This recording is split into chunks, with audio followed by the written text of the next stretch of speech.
चन्नी साहब आप ही ना पलास लैके शुरू कर दो। फिर उन्होंने कहना है पलास नाल तारा भी ठीक कर लेता। देख लो मैं तो कर दांगा, उन्होंने तकलीफ हो जानी।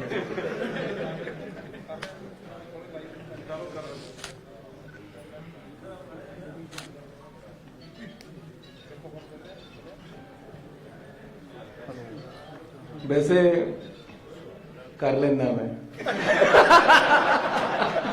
क्योंकि मेरे बापू ने एक बार ना मुर्गी फार्म बनाया सी, छोटा जिहा 500 मुर्गियां रखिया सी। ਉਹਦੇ ਵਿੱਚ ਫਿਰ ਉਹ ਸਾਰਾ ਕੁਝ ਆਪੇ ਕਰਨਾ ਪੈਂਦਾ, ਇੱਕ ਭਖਾਰੀ ਵੀ ਆਪੇ ਚਲਾਣੀ ਪੈਂਦੀ ਹੈ ਤੇ ਬੱਲਬ ਵੀ ਆਪ ਠੀਕ ਕਰਨੇ ਪੈਂਦੇ। ਖੈਰ ਜ਼ਿਆਦਾ ਤਕਲੀਫ ਹੋ ਜਾਏਗੀ ਦਿੱਲੀ ਤੱਕ।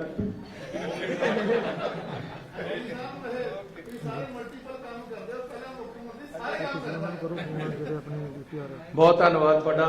ਤੁਹਾਡੇ ਚੰਨੀ ਜੀ ਇਹਦੇ ਚ ਸਿਰਫ ਇਹ ਹੈ ਵੀ ਇਹ ਇਨਸਪੀਰੇਸ਼ਨ ਤੁਹਾਡਾ ਇੰਸਪੀਰੇਟਰ ਕੌਣ ਹੈ, ਵੀ ਕਿਹਨੂੰ ਇੰਸਪਾਇਰ ਹੁੰਦੇ ਹੋ? एक पत्रकार है त्रिलोचन सिंह। अजय नहीं ऐसा मतलब ये भी सारा काम आप करता है। अजय मैं कुछ भी नहीं सी, कोई सोच भी नहीं सी। एक बार गवर्नर साहब ने मिल गए बाहर, त्रिलोचन सिंह ते थोड़े 2-3 पत्रकार गल्लां कर रहे सी कि चन्नी सीएम का कैंडीडेट हो सकता, जब मैं मंत्री का कैंडीडेट भी नहीं सी। इस करके कहा मैं उन्होंने नाम लिया कि इन्हों की सोच बहुत अगे तक चली जाती है और जीव का ध्यान रख के जो कह रहे सच हो जाता। सो थोड़ा सारिਆਂ ਦਾ बहुत बहुत स्वागत है।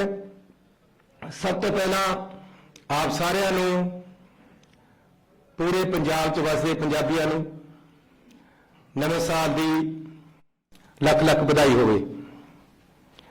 ते मैं कामना करदा, मेरी अरदास है, मैं गुरुद्वारा साहब विच भी कीती कि पंजाब तरक्कियां ते जावे, पंजाब की शान होर उच्ची होवे, पंजाबियों के घरां दे विच सुख शांति उन्नति तरक्की आवे। सो तुहानूं सारिਆਂ ਨੂੰ बहुत बहुत शुभकामनावां। पंजाब ते पंजाबियों ਨੂੰ बहुत बहुत शुभकामनावां। सत श्री अकाल जी, तुहाडा बड़ा धन्नवाद। तुसी सर तुहानूं कह रहा दीवाना जी, तुहानूं कह रहा तुहानूं सलाम है। बहुत लंबी पत्रकारी तुसी कीती, तुसी भी अज आए, तुहाडा बड़ा धन्नवाद। तुसी देखिया है कि असी 100 दिनां दे विच जो डिसीजन लए है वो पंजाब के लोगों वालों उन्होंने सराहाया गया है, क्योंकि ये आम लोगों के हित के डिसीजन है। आम लोगों दी जरूरतां पूरियां कीतियां जा रही हैं, रसोई किवें चलनी है उहदे मसले हल किए गए हैं। आम लोग चाहे मिडिल क्लास है, चाहे गरीब है, चाहे किसान है, चाहे दुकानदार है, चाहे व्यापारी है, चाहे इंडस्ट्रीलिस्ट है, उन्हां सारियां दे मसले जो लमक रहे सी उन्होंने असी सही किया है। क्योंकि जो अपने जीवन दे विच मैं गरीबी और मिडिल क्लास दे विच हंडाया, जो मुश्किलां आम लोगों को आउंदियां असी उन्हां मुश्किलों का हल कर रहे हैं। बिजली दे समझौते जिहड़े पिछली सरकारां ने बिजली बनाउण वालियां दे हक विच कीते होए सी, उन्हां नूं असीं रद्द कीता है। आम लोगों को बिजली दे बिल दे के पिछे कुछ बचता नहीं सी। लंबे लंबे बिल घरां दे विच आए हुए सी। 2 किलोवाट तक दे 51 लाख परिवार है जिन्हां दे असीं बिजली दे पुराने सारे बकाए माफ कीते और उन्हां दे बिलों दे विच लिख के आ गया कि तुहाडा पुराना बकाया पंजाब सरकार ने पे कर दिता है, हुण तुहाडा बकाया 0 है, तुहानूं कोई देण दी लोड़ नहीं। 20 लाख परिवारां नूं फायदा होया है। इसे तरह पानी दियां टैंकियां पिंडां दे पानी पंचायतां दियां जिहड़ियां टैंकियां लगियां होईयां जिहदे नाल पिंड नूं पानी आउंदा उहदे बिल नहीं सी दित्ते जा रहे। ऐसी पूरे पंजाब दे पानी दियां टैंकियां दे शहरां दे भी ते पिंडां दे भी बिल दे दिते है। हुण अगे नूं भी ਪਾਣੀ ਦੀ ਜਿਹੜੀ ਪਿੰਡ ਦੀ ਟੈਂਕੀ ਹੈ ਉਹਦੇ ਤੇ ਜਿਹੜੀ ਮੋਟਰ ਲੱਗੀ ਵੀ ਹੈ ਉਹਦਾ ਬਿੱਲ ਪਿੰਡਾਂ ਦੇ ਵਿੱਚ ਨਹੀਂ ਜਾਣਾ, ਪੁਰਾਣਾ ਬਕਾਇਆ ਮਾਫ ਕਰ ਦਿੱਤਾ ਹੈ। ਇਸੇ ਤਰ੍ਹਾਂ ਸ਼ਹਿਰਾਂ ਦੇ ਵਿੱਚ ਅੱਗੇ ਨੂੰ ਬਿੱਲ ਨਹੀਂ ਜਾਣਾ, ਪੁਰਾਣਾ ਬਕਾਇਆ ਮਾਫ ਕਰ ਦਿੱਤਾ ਹੈ। ਇਹਦੇ ਨਾਲ 1168 ਕਰੋੜ ਰੁਪਈਆ ਪਿੰਡਾਂ ਦਾ ਮਾਫ ਹੋਇਆ ਹੈ, 700 ਕਰੋੜ ਰੁਪਈਆ ਸ਼ਹਿਰਾਂ ਦਾ ਮਾਫ ਹੋਇਆ ਹੈ। ਤੇ ਫਲੈਟ ਰੇਟ ਪਾਣੀ ਦਾ ਜਿਹੜਾ ਕਿ ਪਿੰਡਾਂ ਦੇ ਵਿੱਚ 160 ਰੁਪਈਆ ਸੀ ਪਹਿਲਾਂ ਤੇ ਸ਼ਹਿਰਾਂ ਦੇ ਵਿੱਚ 105 ਤੋਂ ਲੈ ਕੇ 250 ਰੁਪਏ ਸੀ, ਅਸੀਂ ਫਲੈਟ ਰੇਟ 50 ਰੁਪਏ ਕਰ ਦਿੱਤਾ ਹੈ। ਸਾਰੀਆਂ ਨੌਕਰੀਆਂ ਦੇ ਵਿੱਚ 10 ਜੇ ਕਿਸੇ ਨੇ ਪੰਜਾਬ 'ਚ ਨੌਕਰੀ ਲੈਣੀ ਹੈ, ਬਾਹਰੋਂ ਆ ਕੇ ਬਹੁਤ ਸਾਰੇ ਲੋਕ ਪੰਜਾਬ ਦੇ ਵਿੱਚ ਮੈਰਿਟ 'ਚ ਆ ਕੇ ਨੌਕਰੀਆਂ ਲੈ ਲੈਂਦੇ, ਪੰਜਾਬੀਆਂ ਨੂੰ ਨਹੀਂ ਮਿਲਦੀਆਂ। ਇਹ ਮਸਲੇ ਦਾ ਹੱਲ ਅਸੀਂ ਇਸ ਤਰ੍ਹਾਂ ਕੀਤਾ ਹੈ ਕਿ 10ਵੀਂ ਤੱਕ ਪੰਜਾਬੀ ਪਹਿਲਾਂ ਪਾਸ ਹੋਈ ਵੀ ਹੋਣੀ ਚਾਹੀਦੀ ਹੈ, ਤਾਂ ਪੰਜਾਬ ਦੇ ਵਿੱਚ ਬੰਦਾ ਨੌਕਰੀ ਕਰ ਸਕਦਾ ਹੈ। ਹੁਣ ਬਾਹਰ ਦੇ ਬੰਦੇ ਆ ਕੇ ਨਹੀਂ ਨੌਕਰੀ ਲੈ ਸਕਦੇ, ਕਿਉਂਕਿ ਸਿੱਧਾ ਇਹ ਕਾਨੂੰਨ ਪਾਸ ਕਰਨਾ ਔਖਾ ਸੀ, ਕਾਨੂੰਨ ਜਿਹੜਾ ਕਨਸਟੀਟਿਊਸ਼ਨ ਦੇ ਉਲਟ ਜਾਂਦਾ ਸੀ। ਪੰਜਾਬ ਦੇ ਵਿੱਚ ਮਹਾਨ ਸ਼ਖਸੀਅਤਾਂ ਦੇ ਨਾਮ ਤੇ ਜਿਨ੍ਹਾਂ ਦੇ ਪਹਿਲਾਂ ਚੇਅਰਸ ਨਹੀਂ ਸੀ, ਉਹਨਾਂ ਦੀ ਸਟੱਡੀ ਨੂੰ ਅਧਿਐਨ ਕਰਨ ਵਾਸਤੇ ਉਹਦੇ ਵਾਸਤੇ ਅਸੀਂ ਚੇਅਰ ਸਥਾਪਿਤ ਕੀਤੀਆਂ। ਭਾਈ ਜੇਤਾ ਜੀ ਦੇ ਲਈ, ਪਰਸ਼ੂਰਾਮ ਜੀ ਦੇ ਲਈ, ਗੁਰੂ ਰਵਿਦਾਸ ਜੀ ਦੇ ਲਈ, ਭਗਵਾਨ ਵਾਲਮੀਕ ਜੀ ਦੇ ਲਈ, ਸੰਤ ਕਬੀਰ ਜੀ ਦੇ ਲਈ, ਮੱਖਣ ਸ਼ਾਹ ਲਵਾਣਾ ਜੀ ਦੇ ਲਈ ਤੇ ਭਗਵਾਨ ਪਰਸ਼ੂਰਾਮ ਜੀ ਦੀ ਫਗਵਾੜੇ ਦੇ ਮੰਦਿਰ ਦੇ ਵਿੱਚ 10 ਕਰੋੜ ਰੁਪਏ ਦੀ ਲਾਗਤ ਦੇ ਨਾਲ ਉੱਥੇ ਅਸੀਂ ਉਸਾਰੀ ਸ਼ੁਰੂ ਕਰਾਈ ਹੈ। ਰਾਮਾਇਣ, ਭਗਵਦ ਗੀਤਾ, ਮਹਾਭਾਰਤ ਦੇ ਉੱਤੇ ਅਧਿਐਨ ਸੈਂਟਰ ਪਟਿਆਲੇ ਦੇ ਵਿੱਚ ਅਸੀਂ ਖੋਲ ਰਹੇ ਹਾਂ। ਉੱਥੇ ਜਗ੍ਹਾ ਅਲਾਟ ਕਰ ਦਿੱਤੀ ਹੈ, ਪੈਸੇ ਅਲਾਟ ਕਰ ਦਿੱਤੇ ਗਏ ਹੈ ਤੇ ਉਸ ਦਾ ਕੰਮ ਸ਼ੁਰੂ ਹੋ ਗਿਆ ਹੈ। ਰੇਤਾ 22 ਰੁਪਏ ਤੱਕ ਵਿਕਦਾ ਸੀ ਦਰਿਆ ਦੇ ਉੱਤੇ। ਇੱਥੇ ਕਨਫਿਊਜ਼ਨ ਹੈ, ਕਈ ਵਾਰ ਕਈਆਂ ਨੂੰ ਇਹ ਹੋ ਜਾਂਦਾ ਕਿ ਸ਼ਾਇਦ ਘਰ 5.5 ਰੁਪਏ ਮਿਲਣਾ ਹੈ, ਲੇਕਿਨ ਅਸੀਂ 5.5 ਰੁਪਏ ਖੱਡ ਦਾ ਰੇਟ ਕਰ ਦਿੱਤਾ ਹੈ। ਨਾਲ ਇਹ ਵੀ ਕਹਿ ਦਿੱਤਾ ਹੈ ਕਿ ਕੋਈ ਜੇ 5.5 ਤੋਂ ਜ਼ਿਆਦਾ ਵੇਚਦਾ ਹੈ ਉਹਦੀ ਵੀਡੀਓ ਪਾਓ, ਵੀਡੀਓ ਬਣਾਉਣ ਵਾਲੇ ਨੂੰ 25,000 ਰੁਪਏ ਇਨਾਮ ਦਿੱਤਾ ਜਾਏਗਾ ਤੇ ਜਿਹੜਾ ਵੇਚਦਾ ਹੈ ਉਹਨੂੰ ਫੜ ਕੇ ਅੰਦਰ ਦਿੱਤਾ ਜਾਏਗਾ।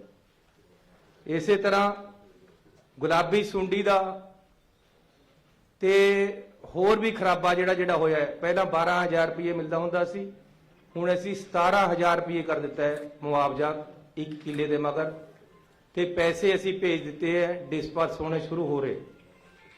ਠੇਕੇ ਤੇ ਰੱਖੇ ਮੁਲਾਜ਼ਮਾਂ ਨੂੰ 36,000 ਨੂੰ ਅਸੀਂ ਕਾਨੂੰਨ ਬਣਾ ਕੇ ਪੱਕਾ ਕੀਤਾ ਹੈ, ਲੇਕਿਨ ਗਵਰਨਰ ਸਾਹਿਬ ਵੱਲੋਂ ਰਾਜਨੀਤਿਕ ਕਾਰਨਾਂ ਕਰਕੇ ਫਾਈਲ ਨੂੰ ਰੋਕਿਆ ਹੋਇਆ ਹੈ। ਸਾਡੇ ਚੀਫ ਸੈਕਟਰੀ ਸਾਹਿਬ 2 ਵਾਰ ਜਾ ਕੇ ਆਏ हैं, ਮੈਂ ਮੰਤਰੀਆਂ ਨੂੰ ਨਾਲ ਲੈ ਕੇ ਜਾ ਕੇ ਆਇਆ ਕਿ ਫਾਈਲ ਨੂੰ ਕਲੀਅਰ ਕਰੋ, ਲੇਕਿਨ ਉਹਨਾਂ ਵੱਲੋਂ ਅਜੇ ਤੱਕ ਕੀਤੀ ਨਹੀਂ। ਹੁਣ ਅਸੀਂ ਸੋਮਵਾਰ ਨੂੰ ਉਹਨਾਂ ਨੂੰ ਫੇਰ ਮਿਲਣ ਜਾ ਰਹੇ, ਸਾਰੇ ਕੈਬਨਿਟ ਦੇ ਮੰਤਰੀਆਂ ਦੇ ਨਾਲ ਮੈਂ ਆਪ ਜਾ ਰਿਹਾ, ਲੇਕਿਨ ਜੇ ਨਹੀਂ ਕਰਨਗੇ ਤਾਂ ਇਹ ਰਾਜਨੀਤੀ ਹੈ। ਐਸੀ ਧਰਨਾ ਵੀ ਦੇਣਾ ਪਿਆ ਤਾਂ ਧਰਨਾ ਦੇ ਸਕਦੇ ਹਾਂ, ਲੇਕਿਨ ਅਸੀਂ ਮੁਲਾਜ਼ਮ ਪੱਕੇ ਕਰਨੇ ਹੈ। ਸਾਡਾ ਕਾਨੂੰਨ ਬਣਿਆ ਹੋਇਆ ਹੈ, ਉਹਨਾਂ ਦਾ ਫਰਜ਼ ਬਣਦਾ ਹੈ ਕਿ ਟਾਈਮ ਸਿਰ ਕਾਨੂੰਨ ਜਿਹੜਾ ਬਣਿਆ ਹੋਇਆ ਉਸਦੀ ਫਾਈਲ ਨੂੰ ਕਲੀਅਰ ਕਰੇ, ਉਹ ਜਾਣ ਕੇ। ਕਿਉਂਕਿ ਪਹਿਲਾਂ ਮੈਨੂੰ ਇਹ ਸੀ ਕਿ ਸ਼ਾਇਦ ਕਿਤੇ ਬਿਜ਼ੀ ਹੈ, ਲੇਕਿਨ ਹੁਣ ਮੈਂ ਵੀ ਜਾਇਆ, ਚੀਫ ਸੈਕਟਰੀ ਵੀ ਜਾਇਆ, ਹੁਣ ਇਹ ਰਾਜਨੀਤੀ ਹੈ, ਕਿਉਂਕਿ ਪਿੱਛੇ ਤੋਂ ਬੀਜੇਪੀ ਦਾ ਪ੍ਰੈਸ਼ਰ ਹੈ। ਇਸ ਤਰ੍ਹਾਂ ਉਹਨਾਂ ਨੂੰ ਨਹੀਂ ਕਰਨਾ ਚਾਹੀਦਾ।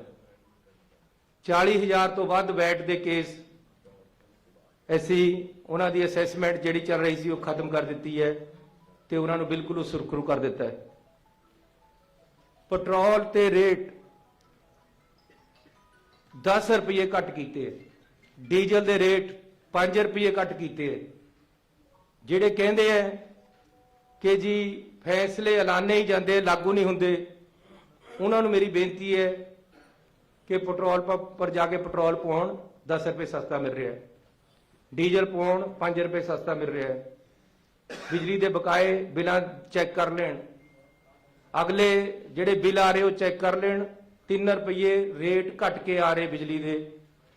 ਕਾਰਨ ਇਹ ਹੈ ਕਿ ਜਿਹੜੇ ਲੋਕ ਗਰੰਟੀਆਂ ਦੇ ਰਹੇ ਸੀ, ਘਰਾਂ ਦੇ ਵਿੱਚ ਫਾਰਮ ਭਰ ਰਹੇ ਸੀ ਜਾ ਕੇ, ਉਹਨਾਂ ਦੇ ਘਰ ਪਏ ਹੀ ਗਰੰਟੀ ਕਾਰਡ ਐਕਸਪਾਇਰ ਹੋ ਗਏ ਉਹਨਾਂ ਪਾਰਟੀਆਂ ਦੇ, ਤੇ ਉਹਨਾਂ ਪਾਸ ਹੁਣ ਹੋਰ ਕੁਝ ਕਹਿਣ ਨੂੰ ਬਚਿਆ ਨਹੀਂ, ਸਿਰਫ ਇਹੀ ਕਹਿੰਦੇ ਵੀ ਇਹ ਐਲਾਨ ਹੀ ਕਰਦਾ ਹੈ, ਜਦ ਕਿ ਅਸੀਂ ਐਲਾਨ ਨਹੀਂ ਕਰਦੇ, ਲਾਗੂ ਕਰਦੇ। ਇਹ ਮੈਂ ਪੁਰਾਣੇ ਜਿਹੜੇ ਤੁਹਾਨੂੰ ਪਹਿਲਾਂ ਦੱਸ ਚੁੱਕਿਆ ਉਹਨਾਂ ਚੋਂ ਕੁਝ ਫੈਸਲੇ ਦੱਸੇ। ਹੁਣ ਮੈਂ ਨਵੇਂ ਫੈਸਲੇ ਜਿਹੜੇ ਲਾਗੂ ਕੀਤੇ ਹੈ ਉਹ ਤੁਹਾਨੂੰ ਦੱਸਣ ਜਾ ਰਿਹਾ। ਮਿਡ ਡੇ ਮੀਲ ਵਰਕਰ, ਇਹਨਾਂ ਦੀ 2200 ਰੁਪਏ ਪਹਿਲਾਂ ਮਿਲਦਾ ਸੀ ਇਹਨਾਂ ਨੂੰ, ਐਸੀ ਇਹਨਾਂ ਨੂੰ ਵਧਾ ਕੇ 3000 ਰੁਪਇਆ ਕਰ ਦਿੱਤਾ ਹੈ। ਇਹ ਲਗਭਗ 46000 ਵਰਕਰ ਹੈ ਪੰਜਾਬ ਦੇ ਵਿੱਚ ਮਿਡ ਡੇ ਮੀਲ ਜਿਹੜੇ ਸਕੂਲਾਂ ਦੇ ਵਿੱਚ ਬਣਾਉਂਦੇ ਆ। ਗਰੀਬ ਲੋਕ ਹੈ, ਉਹਨਾਂ ਨੂੰ ਸਿਰਫ 2200 ਰੁਪਇਆ ਦਿੰਦਾ ਜਾਂਦਾ ਸੀ, ਅਸੀਂ ਇਕੱਠਾ 800 ਰੁਪਇਆ ਵਧਾ ਕੇ ਉਹਨਾਂ ਦਾ 3000 ਕਰ ਦਿੱਤਾ ਹੈ, ਨਾਲ ਨੋਟੀਫਿਕੇਸ਼ਨ ਕਰ ਦਿੱਤੀ ਹੈ। ਇਸੇ ਤਰ੍ਹਾਂ ਇਸ ਮਹੀਨੇ ਤੋਂ ਮਿਲਣ ਲੱਗ ਜਾਏਗਾ। ਆਸ਼ਾ ਵਰਕਰ 21418 ਆਸ਼ਾ ਵਰਕਰ ਹੈ, 42205 ਮਿਡ ਡੇ ਵਰਕਰ ਹੈ। ਜਿਹੜੇ 21000 ਆਸ਼ਾ ਵਰਕਰ ਹੈ ਉਹਨਾਂ ਨੂੰ ਸਿਰਫ ਕਮਿਸ਼ਨ ਮਿਲਦਾ ਸੀ, ਫਿਕਸ ਪੈਸਾ ਕੋਈ ਨਹੀਂ ਸੀ ਮਿਲਦਾ, ਬਹੁਤ ਘੱਟ ਪੈਸੇ ਉਹਨਾਂ ਦੇ ਬਣਦੇ ਸੀ, ਲੇਕਿਨ ਉਹ ਵਿਚਾਰੀਆਂ ਰੋਜ਼ ਜਾਂਦੀਆਂ, ਰੋਜ਼ ਕੰਮ ਕਰਦੀਆਂ, ਗੁਜ਼ਾਰੇ ਜੋਗੇ ਪੈਸੇ ਨਹੀਂ ਸੀ ਮਿਲਦੇ। ਐਸੀ ਕਮਿਸ਼ਨ ਦੇ ਨਾਲ ਨਾਲ ਆਪਣੇ ਸਰਕਾਰ ਵੱਲੋਂ 2500 ਰੁਪਇਆ ਉਹਨਾਂ ਨੂੰ ਵੱਖਰਾ ਦੇਣਾ ਦਾ ਤੈਅ ਕਰ ਦਿੱਤਾ ਹੈ। ਇਸ ਮਹੀਨੇ ਤੋਂ ਮਿਲਣ ਲੱਗ ਜਾਏਗਾ, ਕਾਨੂੰਨ ਬਣਾ ਦਿੱਤਾ ਹੈ। ਪੰਜਾਬ ਦੇ ਵਿੱਚ ਜਨਰਲ ਵਰਗ ਦੇ ਵੀ ਗਰੀਬ ਹੈ, ਗਰੀਬ ਹੈ, ਕਿਸੇ ਜਾਤ ਬਰਾਦਰੀ ਜਾਂ ਧਰਮ ਦਾ ਹੋਵੇ। ਇਸ ਕਰਕੇ ਅਸੀਂ ਪੰਜਾਬ ਰਾਜ ਜਨਰਲ ਵਰਗ ਕਮਿਸ਼ਨ ਦੀ ਸਥਾਪਨਾ ਕੀਤੀ ਹੈ, ਜਿਹੜੇ ਕਿ ਅਸੀਂ ਕੈਬਨਿਟ ਦੇ ਵਿੱਚ ਪਾਸ ਕਰਕੇ ਨੋਟੀਫਿਕੇਸ਼ਨ ਕਰ ਦਿੱਤੀ ਹੈ। ਇਸ ਦੇ ਅਹੁਦੇਦਾਰ ਚੇਅਰਮੈਨ ਵੀ ਲਗਾ ਦਿੱਤਾ ਹੈ, ਬਾਕੀ ਅਹੁਦੇਦਾਰ ਕੁਝ ਦਿਨਾਂ 'ਚ ਲੱਗ ਜਾਣਗੇ।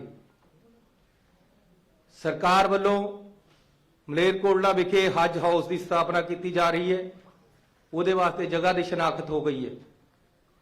ਅਗਲਾ ਫੈਸਲਾ ਜਲ ਸਪਲਾਈ ਅਤੇ ਸੈਨੀਟੇਸ਼ਨ ਵਿਭਾਗ, ਗ੍ਰਾਮ ਪੰਚਾਇਤਾਂ, ਗ੍ਰਾਮ ਪੰਚਾਇਤ ਜਲ ਅਤੇ ਸੈਨੀਟੇਸ਼ਨ ਕਮੇਟੀਆਂ ਵੱਲੋਂ ਸੰਚਾਲਿਤ ਜਲ ਸਪਲਾਈ ਸਕੀਮਾਂ ਦੇ ਖਪਤਕਾਰਾਂ ਦੇ ਪਾਣੀ ਦੇ ਬਿੱਲਾਂ ਦੇ ਬਕਾਏ ਮਾਫ ਕੀਤੇ ਹਨ।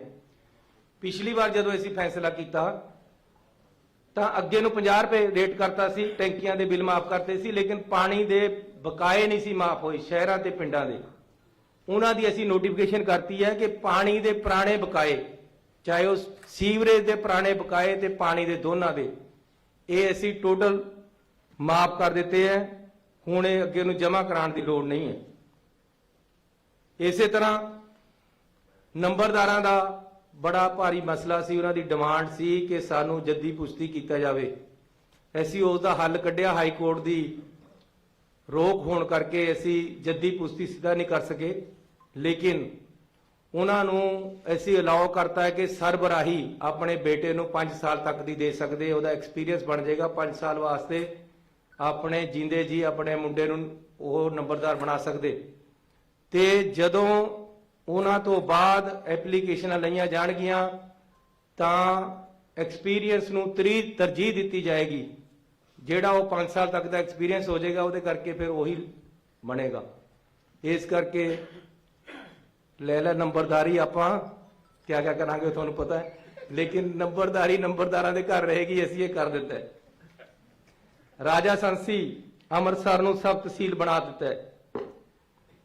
ਕੜੂਆ ਮੋਹਾਲੀ ਦੇ ਵਿੱਚ ਮੇਰੇ ਹਲਕੇ ਦਾ ਪਿੰਡ ਹੈ, ਉਹਨੂੰ ਅਸੀਂ ਸਬ ਤਹਿਸੀਲ ਬਣਾਇਆ ਹੈ। ਨੋਟੀਫਿਕੇਸ਼ਨਾਂ ਕਰ ਦਿੱਤੀਆਂ, ਇਹ ਲਾਗੂ ਹੈ ਸਾਰਾ ਕੁਝ। ਤੁਹਾਨੂੰ ਮੈਂ ਇੱਕ ਕਾਪੀ ਦੇ ਦਿੱਤੀ ਹੈ। 100 ਦਿਨ 100 ਵੱਡੇ ਫੈਸਲੇ, 100 ਮਸਲਿਆਂ ਦਾ ਹੱਲ, ਉਹ ਤੁਹਾਨੂੰ ਨਾਲ ਇਹ ਪੂਰੀ ਕਿਤਾਬ ਬਣਾ ਕੇ ਦਿੱਤੀ ਹੈ। ਇਹਦੇ 'ਚ ਨੋਟੀਫਿਕੇਸ਼ਨ ਵੀ ਲੱਗੀ ਵੀ ਹੈ ਲਾਗੂ ਕਰਨ ਦੀ, ਤੇ ਨਾਲ ਫੈਸਲਾ ਵੀ ਲਿਖਿਆ ਹੋਇਆ ਹੈ। ਜੇ ਕਿਸੇ ਨੂੰ ਵਹਿਮ ਹੈ, ਉਹ ਜਿਹੜੇ ਕਿ ਦੂਸਰੀ ਪਾਰਟੀ ਵਾਲਿਆਂ ਨੂੰ ਹੋ ਸਕਦਾ ਹੈ, ਆਮ ਤੌਰ ਤੇ ਦਿੱਲੀ ਕੱਲੀ ਤੇ ਕਾਲ ਆ ਸਕਦੀ ਹੈ, ਤਾਂ ਤੁਸੀਂ ਉਹਨਾਂ ਨੂੰ ਚੈੱਕ ਕਰਾ ਸਕਦੇ ਹੋ। ਦੁਰਾਗੜਾ ਗੁਰਦਾਸਪੁਰ ਨੂੰ ਸਬ ਤਹਿਸੀਲ ਬਣਾਇਆ ਜੀ। ਔੜ SBS ਨਗਰ ਨੂੰ ਸਬ ਤਹਿਸੀਲ ਬਣਾਤਾ ਹੈ। कोविड-19 महामारी दौरान ਕੰਟਰੈਕਟ ਕੈਰੇਜ ਵਾਹਨਾਂ, ਧਾਰਮਿਕ ਸੰਸਥਾਵਾਂ ਦੇ ਵਾਹਨਾਂ, ਜਿੰਨੀਆਂ ਧਾਰਮਿਕ ਸੰਸਥਾਵਾਂ ਦੀਆਂ ਗੱਡੀਆਂ ਤੇ ਕੰਟਰੈਕਟ ਕੈਰੇਜ ਵਾਲੀਆਂ ਗੱਡੀਆਂ ਅਤੇ 35 ਸੀਟਰ ਤੱਕ ਦੀਆਂ ਸਟੇਜ ਕੈਰੀਅਰ ਬੱਸਾਂ ਦੇ ਮੋਟਰ ਵਾਹਨਾਂ ਦਾ ਟੈਕਸ ਤੋਂ ਛੂਟ ਦਿੱਤੀ ਗਈ ਹੈ। ਜਿੰਨੀ ਦੇਰ ਕੋਵਿਡ ਦੇ ਵਿੱਚ ਉਹ ਚੱਲੀਆਂ ਉਹਨਾਂ ਦੇ ਪੁਰਾਣੇ ਟੈਕਸ ਦੇ ਬਕਾਏ ਆ ਜਿਹੜੇ ਉਹ ਮਾਫ ਕੀਤੇ ਗਏ ਆ। ਸਟੇਟ ਕੈਰੇਜ ਬੱਸਾਂ, ਵਿਦਿਅਕ ਅਦਾਰਿਆਂ ਦੀਆਂ ਬੱਸਾਂ ਅਤੇ ਧਾਰਮਿਕ ਸੰਸਥਾਵਾਂ ਦੀਆਂ ਬੱਸਾਂ ਤੇ ਮੋਟਰ ਵਹੀਕਲ ਟੈਕਸ ਤੋਂ ਛੋਟ ਦਿੱਤੀ ਗਈ ਹੈ। ਇਹ ਵੀ ਅਸੀਂ ਨੋਟੀਫਿਕੇਸ਼ਨ ਕਰਤਾ, ਉਹਨਾਂ ਦੇ ਪੁਰਾਣੇ ਟੈਕਸ ਕੋਵਿਡ ਦੇ ਦੌਰਾਨ ਤੇ ਮਾਫ ਕੀਤੇ ਹੈ। ਰਾਜ ਦੇ ਸਾਰੇ ਕਾਲਜ ਵਿਦਿਆਰਥੀਆਂ ਨੂੰ ਮੁਫਤ ਬੱਸ, ਇਹ ਬੜਾ ਜ਼ਰੂਰੀ ਸੀ। ਜਦ ਮੈਂ ਕਾਲਜ ਦੇ ਵਿੱਚ ਪੜ੍ਹਿਆ ਤਾਂ ਸਾਨੂੰ ਪਾਸ ਮਿਲਦੇ ਸੀ, ਥੋੜੇ ਜਿਹੇ ਪੈਸੇ ਦੇ ਕੇ ਪਾਸ ਬਣ ਜਾਂਦਾ ਸੀ, ਬੱਸ ਦਾ ਕਿਰਾਇਆ ਨਹੀਂ ਸੀ ਲੱਗਦਾ, ਸਾਡਾ ਗੁਜ਼ਾਰਾ ਹੋ ਜਾਂਦਾ ਸੀ ਆਉਣ ਜਾਣ ਦਾ। ਹੁਣ ਉਹ ਨਹੀਂ ਹੈ ਸੀ। ਖਾਸ ਤੌਰ ਤੇ ਪ੍ਰਾਈਵੇਟ ਕਾਲਜਾਂ ਤੇ ਪ੍ਰਾਈਵੇਟ ਯੂਨੀਵਰਸਿਟੀਆਂ ਦੇ ਬੱਚਿਆਂ ਨੂੰ ਬੜੀ ਦਿੱਕਤ ਆਉਂਦੀ ਸੀ ਆਉਣ ਜਾਣ ਦੀ। ਉਹਨਾਂ ਨੂੰ ਬੱਸ ਪਾਸ ਨਹੀਂ ਸੀ ਹੁਣ ਜਾਰੀ ਹੁੰਦੇ, ਉਹਨਾਂ ਦਾ ਕਾਫੀ ਕਿਰਾਇਆ ਲੱਗ ਜਾਂਦਾ ਸੀ, ਬੱਸਾਂ ਮਹਿੰਗੀਆਂ ਹੋ ਗਈਆਂ। ਇਸ ਕਰਕੇ ਅਸੀਂ ਪੂਰੇ ਪੰਜਾਬ ਦੇ ਵਿੱਚ ਜਿੰਨਾ ਵੀ ਸਟੂਡੈਂਟ ਹੈ ਕਾਲਜ ਦਾ, ਯੂਨੀਵਰਸਿਟੀ ਦਾ, ਚਾਹੇ ਉਹ ਪ੍ਰਾਈਵੇਟ ਕਾਲਜ ਹੈ, ਚਾਹੇ ਪ੍ਰਾਈਵੇਟ ਯੂਨੀਵਰਸਿਟੀ ਹੈ, ਚਾਹੇ ਸਰਕਾਰੀ ਕਾਲਜ ਹੈ, ਚਾਹੇ ਸਰਕਾਰੀ ਯੂਨੀਵਰਸਿਟੀ ਹੈ, ਉਹਨਾਂ ਦੇ ਅਸੀਂ ਬੱਸਾਂ ਦੇ ਵਿੱਚ ਫ੍ਰੀ ਆਉਣ ਜਾਣ ਕਾਲਜ ਤੋਂ ਘਰ ਤੱਕ ਦਾ ਪ੍ਰਦਾਨ ਕਰ ਦਿੱਤਾ ਹੈ। ਉਹਨਾਂ ਨੂੰ ਪਾਸ ਜਾਰੀ ਕੀਤੇ ਜਾਣਗੇ। ਲੇਕਿਨ ਇਹ ਫੈਸਲਾ ਅੱਜ ਤੋਂ ਹੀ ਲਾਗੂ ਕਰ ਦਿੱਤਾ ਹੈ। ਫਿਲਹਾਲ ਉਹ ਆਪਣਾ ਆਇਡੈਂਟੀ ਕਾਰਡ ਦਿਖਾ ਕੇ ਆਉਣ ਜਾਣ ਕਰ ਸਕਦੇ ਹੈ। 31 ਮਾਰਚ ਤੱਕ ਜ਼ਰੂਰੀ ਹੋਏਗਾ ਕਿ ਉਹ ਆਪਣਾ ਬੱਸ ਪਾਸ ਬਣਾ ਲੈਣ। 3 ਮਹੀਨੇ ਬੱਸ ਪਾਸ ਬਣਾਉਣ ਨੂੰ ਦਿੱਤੇ ਹੈ ਤੇ ਉਦੋਂ ਤੱਕ ਉਹਨਾਂ ਦਾ ਆਉਣ ਜਾਣ ਫ੍ਰੀ। ਅਸੀਂ ਹੁਣ ਆਇਡੈਂਟੀ ਕਾਰਡ ਤੇ ਕਰਤਾ, ਆਪਣੀ ਯੂਨੀਵਰਸਿਟੀ ਦਾ ਆਇਡੈਂਟੀ ਕਾਰਡ ਦਿਖਾਓ, ਕਿਉਂਕਿ ਇੱਕਦਮ ਬਣਨੇ ਨਹੀਂ ਪਾਸ, ਕੋਡ ਲੱਗ ਜਾਣਾ ਹੈ। ਫਿਰ ਕਹਿਣਾ, ਕਈਆਂ ਨੇ ਕਹਿ ਦੇਣਾ ਜੀ ਇਹ ਤਾਂ ਉਈਓ ਐਲਾਨ ਹੀ ਕੀਤਾ ਸੀ। ਇਸ ਕਰਕੇ ਅਸੀਂ ਨੋਟੀਫਿਕੇਸ਼ਨ 'ਚ ਇਹ ਲਿਖ ਰਹੇ ਹਾਂ ਕਿ ਉਹ ਬੱਸ ਦੇ ਵਿੱਚ ਜਾ ਸਕਦੇ ਆਇਡੈਂਟੀ ਕਾਰਡ ਦਿਖਾ ਕੇ।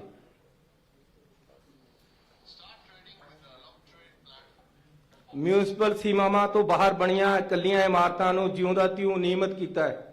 ਜਿਹੜੀਆਂ ਬਾਹਰ ਬਿਲਡਿੰਗਾਂ ਬਣ ਗਈਆਂ ਉਹਨਾਂ ਨੂੰ ਅਸੀਂ ਰਿਕੋਗਨਾਈਜ਼ ਕਰ ਰਹੇ ਹਾਂ। ਪੰਜਾਬ ਵਿੱਚ EWS ਹਾਊਸਿੰਗ ਸਕੀਮ 2021 ਦੇ ਤਹਿਤ ਆਰਥਿਕ ਪੱਖੋਂ ਕਮਜ਼ੋਰ ਵਰਗਾਂ ਦੇ 25,000 ਮਕਾਨ ਮੁਹੱਈਆ ਕਰਾਉਣ ਦਾ ਫੈਸਲਾ ਕੀਤਾ ਗਿਆ ਹੈ। ਪੰਜਾਬ ਦੇ ਵੱਡੇ ਸ਼ਹਿਰਾਂ ਦੇ ਵਿੱਚ ਗਰੀਬ ਆਦਮੀ ਮਕਾਨ ਨਹੀਂ ਖਰੀਦ ਸਕਦਾ।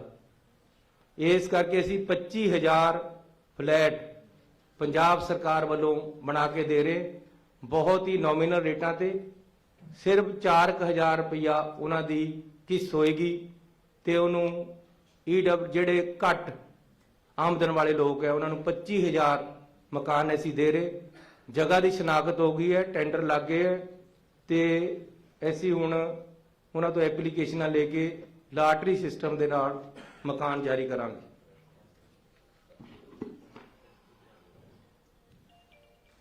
ਪੰਜਾਬ ਅਪਾਰਟਮੈਂਟ ਅਤੇ ਪ੍ਰਾਪਰਟੀ ਰੈਗੂਲੇਸ਼ਨ ਐਕਟ 1995 ਤਹਿਤ ਅਪਰਾਧਾਂ ਨੂੰ ਕੰਪਾਊਂਡ ਕਰਨ ਲਈ ਧਾਰਾ 38 ਅਧੀਨ ਸ਼ਰਤਾਂ ਅਤੇ ਪਾਬੰਦੀਆਂ ਨੂੰ ਦਰਸਾਉਂਦੇ ਨਿਯਮ ਸ਼ਾਮਲ ਕੀਤੇ ਹੈ। ਇਹ ਜਿਹੜਾ ਸਾਡਾ ਪੁੱਡਾ ਹੈ ਉਹਦੇ ਵਿੱਚ ਰਿਲੈਕਸੇਸ਼ਨਾਂ ਦਿੱਤੀਆਂ ਗਈਆਂ ਤੇ ਰਾਜ ਵਿੱਚ ਡਿਵੈਲਪਰਾਂ ਨੂੰ ਵਿਆਜ ਵਿੱਚ ਰਾਹਤ 10% ਤੋਂ ਸਧਾਰਨ ਵਿਆਜ ਦਰ ਅਤੇ 3% ਵਾਧੂ ਜੁਰਮਾਨਾ ਵਿਆਜ ਦਰ ਘਟਾ ਕੇ 8.5% ਕਰ ਦਿੱਤੀ ਗਈ ਹੈ। ਇਹ ਵੀ ਪੁੱਡਾ ਨਾਲ ਰਿਲੇਟਡ ਹੈ। ਜਿਹੜੇ ਉਹਨਾਂ ਦੇ ਵਿਆਜ ਦਿੰਦੇ ਸੀ ਉਹ ਅਸੀਂ ਵਿਆਜ ਘੱਟ ਕੀਤੇ ਹੈ। ਰਾਜ ਵਿੱਚ ਡਿਵੈਲਪਰਾਂ ਨੂੰ ਵਿਆਜ ਵਿੱਚ ਰਾਹਤ ਨਵੇਂ ਪ੍ਰੋਜੈਕਟਾਂ ਲਈ ਵਿਆਜ ਦਰ 10% ਤੋਂ ਘਟਾ ਕੇ 7.5% ਕਰ ਦਿੱਤੀ ਹੈ। ਇਹ ਵੀ ਪੁੱਡਾ ਦਾ ਹੈ। ਅਰਬਨ ਸਟੇਟ ਫੇਜ਼ 2 ਅਤੇ 3 ਬਠਿੰਡਾ ਵਿਖੇ BDA ਜ਼ਮੀਨ ਦੇ ਮੌਜੂਦਾ ਕਾਬਜ਼ਕਾਰਾਂ ਨੂੰ ਜਿਉਂ ਦਾ ਤਿਉਂ ਦੇ ਆਧਾਰ ਤੇ ਐਡਜਸਟ ਕੀਤਾ ਜਾ ਰਿਹਾ ਹੈ। ਇਹ ਵੀ ਪੁੱਡਾ ਵੱਲੋਂ ਅਸੀਂ ਕਰ ਰਹੇ ਹਾਂ। ਸਾਰਾਗੜੀ ਦੇ ਬਹਾਦਰ ਸ਼ਹੀਦ ਹਵਾਲਦਾਰ ਸਰਦਾਰ ਈਸ਼ਰ ਸਿੰਘ ਦੇ ਨਾਮ ਤੇ ਪਿੰਡ ਝੋਰੜਾ ਲੁਧਿਆਣਾ ਵਿਖੇ ਨਵੇਂ ਹਸਪਤਾਲ ਦੀ ਸਥਾਪਨਾ ਕੀਤੀ ਜਾ ਰਹੀ ਹੈ। ਇਹਦੀ ਨੋਟੀਫਿਕੇਸ਼ਨ ਕਰ ਦਿੱਤੀ ਹੈ, ਜਗ੍ਹਾ ਦੀ ਸ਼ਨਾਖਤ ਹੋ ਗਈ ਹੈ। ਜਨਤਕ ਸਿਹਤ ਸੇਵਾਵਾਂ ਲਈ ਪੰਜਾਬ ਦੇ 13 ਕਮਿਊਨਿਟੀ ਹੈਲਥ ਸੈਂਟਰਾਂ ਨੂੰ ਸਬ ਡਿਵੀਜ਼ਨਲ ਹਸਪਤਾਲਾਂ ਵਿੱਚ ਅਪਗ੍ਰੇਡ ਕੀਤਾ ਗਿਆ ਹੈ। ਇਹਨਾਂ ਦੇ 13 ਦੇ ਇਸ ਦੇ ਵਿੱਚ ਅਸੀਂ ਨਾਮ ਦੇ ਦਿੱਤੇ ਹੈ। 13 ਹਸਪਤਾਲ ਅਪਗ੍ਰੇਡ ਕਰ ਦਿੱਤੇ ਹੈ। ਜਨਤਕ ਸਿਹਤ ਸੇਵਾਵਾਂ ਲਈ ਪੰਜਾਬ ਦੇ 9 PHC ਨੂੰ ਕਮਿਊਨਿਟੀ ਸੈਂਟਰ ਹੈਲਥ ਸੈਂਟਰ, ਡਿਸਪੈਂਸਰੀਆਂ ਨੂੰ ਕਮਿਊਨਿਟੀ ਹੈਲਥ ਸੈਂਟਰ 9 ਨੂੰ ਬਣਾਇਆ ਗਿਆ ਹੈ ਤੇ ਕਮਿਊਨਿਟੀ ਹੈਲਥ ਸੈਂਟਰਾਂ ਨੂੰ ਸਬ ਡਿਵੀਜ਼ਨ ਜਿਹੜੇ ਹਸਪਤਾਲ ਹੈ ਉਹ ਅਸੀਂ ਅਪਗ੍ਰੇਡ ਕੀਤੇ ਹੈ। ਜਿਵੇਂ ਮੇਰੇ ਚਮਕੌਰ ਸਾਹਿਬ ਹੈ, ਉੱਥੇ ਅਸੀਂ 9 ਕਰੋੜ ਰੁਪਇਆ ਲਾ ਕੇ ਹਸਪਤਾਲ ਨੂੰ ਅਪਗ੍ਰੇਡ ਕਰ ਰਹੇ। ਇਸੇ ਤਰ੍ਹਾਂ 13 ਕੀਤੇ ਹੈ ਤੇ 9 CHC ਨੂੰ ਕੀਤਾ ਹੈ। ਜਨਤਕ ਸਿਹਤ ਸੇਵਾਵਾਂ ਲਈ 7 ਪੇਂਡੂ ਹਸਪਤਾਲਾਂ ਨੂੰ, ਜਿਹੜੇ ਛੋਟੇ ਹਸਪਤਾਲ ਹੈ ਉਹਨਾਂ ਨੂੰ PHC ਬਣਾਇਆ, ਉਹ 7 ਹੈ। ਇਸੇ ਤਰ੍ਹਾਂ ਜਨਤਕ ਇਹ ਜਿਹੜੀਆਂ ਅਸੀਂ ਅਪਗ੍ਰੇਡ ਕੀਤੇ ਹੈ, ਇਹਨਾਂ ਵਾਸਤੇ ਅਸੀਂ 775 ਮੈਡੀਕਲ ਅਫਸਰਾਂ ਦੀਆਂ ਨਵੀਆਂ ਪੋਸਟਾਂ ਵੀ ਕ੍ਰੀਏਟ ਕਰ ਦਿੱਤੀਆਂ, ਤਾਂ ਕਿ ਇਹ ਨਾ ਹੋਵੇ ਕਿ ਹਸਪਤਾਲ ਬੜਾ ਕਰ ਦਈਏ ਤਾਂ ਡਾਕਟਰ ਹੋਵੇ ਨਾ, ਨਰਸਾਂ ਹੋਵੇ ਨਾ। 775 ਪੋਸਟਾਂ ਵੀ ਅਸੀਂ ਕ੍ਰੀਏਟ ਕਰ ਦਿੱਤੀਆਂ, ਉਹਦਾ ਵੀ ਨੋਟੀਫਿਕੇਸ਼ਨ ਨਾਲ ਲਾਇਆ ਹੋਇਆ। ਇੱਕ ਮੇਰਾ ਡ੍ਰੀਮ ਪ੍ਰੋਜੈਕਟ ਹੈ, ਕੈਪਟਨ ਅਮਰਿੰਦਰ ਸਿੰਘ ਜੀ ਨੇ ਸ਼ੁਰੂ ਕੀਤਾ ਸੀ 2006 ਦੇ ਵਿੱਚ ਚਮਕੌਰ ਸਾਹਿਬ ਦੇ ਵਿੱਚ ਥੀਮ ਪਾਰਕ। ਇਹ ਬਹੁਤ ਹੀ ਵਧੀਆ ਤਰੀਕੇ ਦੇ ਨਾਲ ਅਸੀਂ ਉੱਥੇ ਪੂਰੇ ਸਿੱਖ ਇਤਿਹਾਸ ਨੂੰ ਫਿਲਮਾਇਆ। ਮੈਂ ਆਪ ਸਾਰੇ ਪੱਤਰਕਾਰ ਸਾਹਿਬਾਨਾਂ ਨੂੰ ਵੀ ਬੇਨਤੀ ਕਰਾਂਗਾ ਕਿ ਤੁਸੀਂ ਇਸ ਨੂੰ ਇੱਕ ਵਾਰ ਜ਼ਰੂਰ ਦੇਖ ਕੇ ਆਓ। ਬਹੁਤ ਹੀ ਵਧੀਆ ਦੇਖਣ ਵਾਲੀ ਚੀਜ਼ ਬਣਾਈ ਹੈ। ਤੁਸੀਂ ਇਹ ਸਮਝੋ ਇੱਕ ਨਵਾਂ ਅਜੂਬਾ ਪੰਜਾਬ ਦੇ ਵਿੱਚ ਬਣਿਆ। ਪੂਰੇ ਸਿੱਖ ਇਤਿਹਾਸ ਨੂੰ ਅਸੀਂ ਉੱਥੇ ਫਿਲਮਾਇਆ ਹੈ। ਉਹਦੇ ਵਿੱਚ 11 ਗੈਲਰੀਆਂ ਬਣਾਈਆਂ ਗਈਆਂ ਹੈ। ਗੁਰੂ ਨਾਨਕ ਸਾਹਿਬ ਤੋਂ ਲੈ ਕੇ ਗੁਰੂ ਗੋਬਿੰਦ ਸਿੰਘ ਤੱਕ ਤੇ ਉਸ ਤੋਂ ਬਾਅਦ ਬੰਦਾ ਬਹਾਦਰ ਜੀ ਦੇ ਸਰਹੰਦ ਨੂੰ ਫਤਿਹ ਕਰਨ ਤੱਕ ਦੀ ਜਿਹੜੀ ਹਿਸਟਰੀ ਹੈ, ਸਿੱਖ ਇਤਿਹਾਸ ਹੈ, ਉਸ ਨੂੰ ਉੱਥੇ ਫਿਲਮਾਇਆ ਗਿਆ ਹੈ। ਮੈਂ ਪੰਜਾਬੀ ਅੱਜ ਉੱਥੇ ਬਹੁਤ ਜ਼ਿਆਦਾ ਰਸ਼ ਹੈ, ਹਰ ਕੋਈ ਦੇਖਣ ਆ ਰਿਹਾ, ਲੇਕਿਨ ਇੱਕ ਦਿਨ ਦੇ ਵਿੱਚ 11 ਗੈਲਰੀਆਂ ਹੈ। ਉਹਦੇ 'ਚ ਇੱਕ ਗੈਲਰੀ 'ਚ ਇੱਕ ਵਾਰ 40 ਬੰਦੇ ਹੀ ਬੈਠ ਸਕਦੇ ਹੈ ਤੇ 440 ਇੱਕ ਵਾਰ ਨਿਕਲਦੇ ਹੈ। 2 ਘੰਟੇ ਦਾ ਸ਼ੋਅ ਹੈ। ਇਸ ਤਰ੍ਹਾਂ ਅਸੀਂ 7 ਸ਼ੋਅ ਰੋਜ਼ ਚਲਾਉਂਦੇ। ਸੋ ਲਗਭਗ 50,000 ਬੰਦਾ ਥੋੜੇ ਦਿਨਾਂ 'ਚ ਉਹਨੂੰ ਦੇਖ ਚੁੱਕਿਆ ਹੈ। ਇਹ ਇੱਕ ਬਹੁਤ ਬੜੀ ਤੇ ਅਹਿਮ ਸੌਗਾਤ ਅਸੀਂ ਪੰਜਾਬੀਆਂ ਨੂੰ, ਦੇਸ਼ ਨੂੰ, ਦੁਨੀਆ ਨੂੰ ਤੇ ਸਿੱਖ ਕੌਮ ਨੂੰ ਦਿੱਤੀ ਹੈ। ਮੈਂ ਤੁਹਾਨੂੰ ਬੇਨਤੀ ਕਰਾਂਗਾ ਕਿ ਤੁਸੀਂ ਵੀ ਸਾਰੇ ਜਾਣੇ ਇਸ ਨੂੰ ਦੇਖੇ ਕਿ ਆਓ। ਇਹਦਾ ਨਾਮ ਰੱਖਿਆ ਅਸੀਂ ਦਾਸਤਾਨੇ ਸ਼ਹਾਦਤ। ਇਹਦੇ ਅਸੀਂ ਸਟਾਫ ਵੀ ਭਰਤੀ ਕਰਨ ਵਾਸਤੇ ਰੱਖ ਲਿਆ ਹੈ। ਪੰਜਾਬ ਵਿੱਚ ਫਿਲਮ ਅਤੇ ਸੰਗੀਤ ਉਦਯੋਗ ਨੂੰ ਹੁਲਾਰਾ ਦੇਣ ਲਈ ਪੰਜਾਬੀ ਫਿਲਮ ਅਤੇ ਟੈਲੀਵਿਜ਼ਨ ਵਿਕਾਸ ਕੌਂਸਲ ਦੀ ਸਥਾਪਨਾ ਕੀਤੀ ਹੈ। ਪੰਜਾਬੀ ਮਿਊਜ਼ਿਕ ਦੁਨੀਆ ਦੇ ਵਿੱਚ ਅੱਜ ਸਭ ਤੋਂ ਮਸ਼ਹੂਰ ਮਿਊਜ਼ਿਕ ਹੈ। ਬਾਲੀਵੁੱਡ ਦੀਆਂ ਫਿਲਮਾਂ ਵੀ ਪੰਜਾਬੀ ਮਿਊਜ਼ਿਕ ਤੋਂ ਬਿਨਾਂ ਨਹੀਂ ਚੱਲਦੀਆਂ। ਪੰਜਾਬੀ ਫਿਲਮਾਂ ਨੇ ਬਹੁਤ ਨਾਮਣਾ ਖੱਟਿਆ ਹੈ ਤੇ ਬਹੁਤ ਤਰੱਕੀ ਕੀਤੀ ਹੈ। ਪੰਜਾਬੀ ਮਿਊਜ਼ਿਕ ਨੇ ਵੀ ਕੀਤੀ ਹੈ। ਇਸ ਲਈ ਅਸੀਂ ਪੰਜਾਬ ਦੇ ਵਿੱਚ ਪੰਜਾਬੀ ਫਿਲਮ ਅਤੇ ਟੈਲੀਵਿਜ਼ਨ ਵਿਕਾਸ ਕੌਂਸਲ ਬਣਾਈ ਹੈ। ਇਹਦੀ ਸਥਾਪਨਾ ਹੋ ਗਈ ਹੈ। ਇਹਦੇ ਅਹੁਦੇਦਾਰ ਅਸੀਂ 1-2 ਦਿਨਾਂ 'ਚ ਲਾ ਲਾਂਗੇ। ਜਿਸ ਤਰੀਕੇ ਦੇ ਨਾਲ ਭਗਵਦ ਗੀਤਾ ਤੇ ਰਮਾਇਣ ਤੇ ਅਧਿਐਨ ਸੈਂਟਰ ਬਣਾਇਆ ਗਿਆ, ਉਸੇ ਤਰ੍ਹਾਂ ਸ੍ਰੀ ਗੁਰੂ ਰਵਿਦਾਸ ਬਾਣੀ ਅਧਿਐਨ ਸੈਂਟਰ ਕਮੇਟੀ ਬਣਾ ਕੇ ਡੇਰਾ ਸੱਚ ਬੱਲਾ ਵਿਖੇ, ਜਲੰਧਰ ਵਿਖੇ ਗੁਰੂ ਰਵਿਦਾਸ ਦੀ ਬਾਣੀ ਦਾ ਅਧਿਐਨ ਸੈਂਟਰ ਅਸੀਂ ਬਣਾ ਰਹੇ ਹਾਂ। ਉਹਦੀ ਕਮੇਟੀ ਬਣਾ ਦਿੱਤੀ ਹੈ। ਜ਼ਮੀਨ ਲੈਣ ਲਈ ਉਹਨਾਂ ਨੂੰ ਅਸੀਂ 25 ਕਰੋੜ ਰੁਪਇਆ ਦੇ ਦਿੱਤਾ ਹੈ। ਇਸੇ ਤਰ੍ਹਾਂ ਵਾਲਮੀਕ ਜੀ ਦਾ ਪਨੋਰਮਾ ਵਾਲਮੀਕ ਸਥਲ ਅੰਮ੍ਰਿਤਸਰ ਵਿਖੇ ਤਿਆਰ ਕੀਤਾ ਜਾ ਰਿਹਾ ਹੈ। ਖੇਤੀਬਾੜੀ ਸਾਲ 22-23 ਲਈ ਅਨਾਜ ਦੀ ਢੋਟਵਾਈ ਲਈ ਸੋਧੀ ਪਾਲਿਸੀ ਨੂੰ ਲਾਗੂ ਕਰ ਦਿੱਤਾ ਹੈ।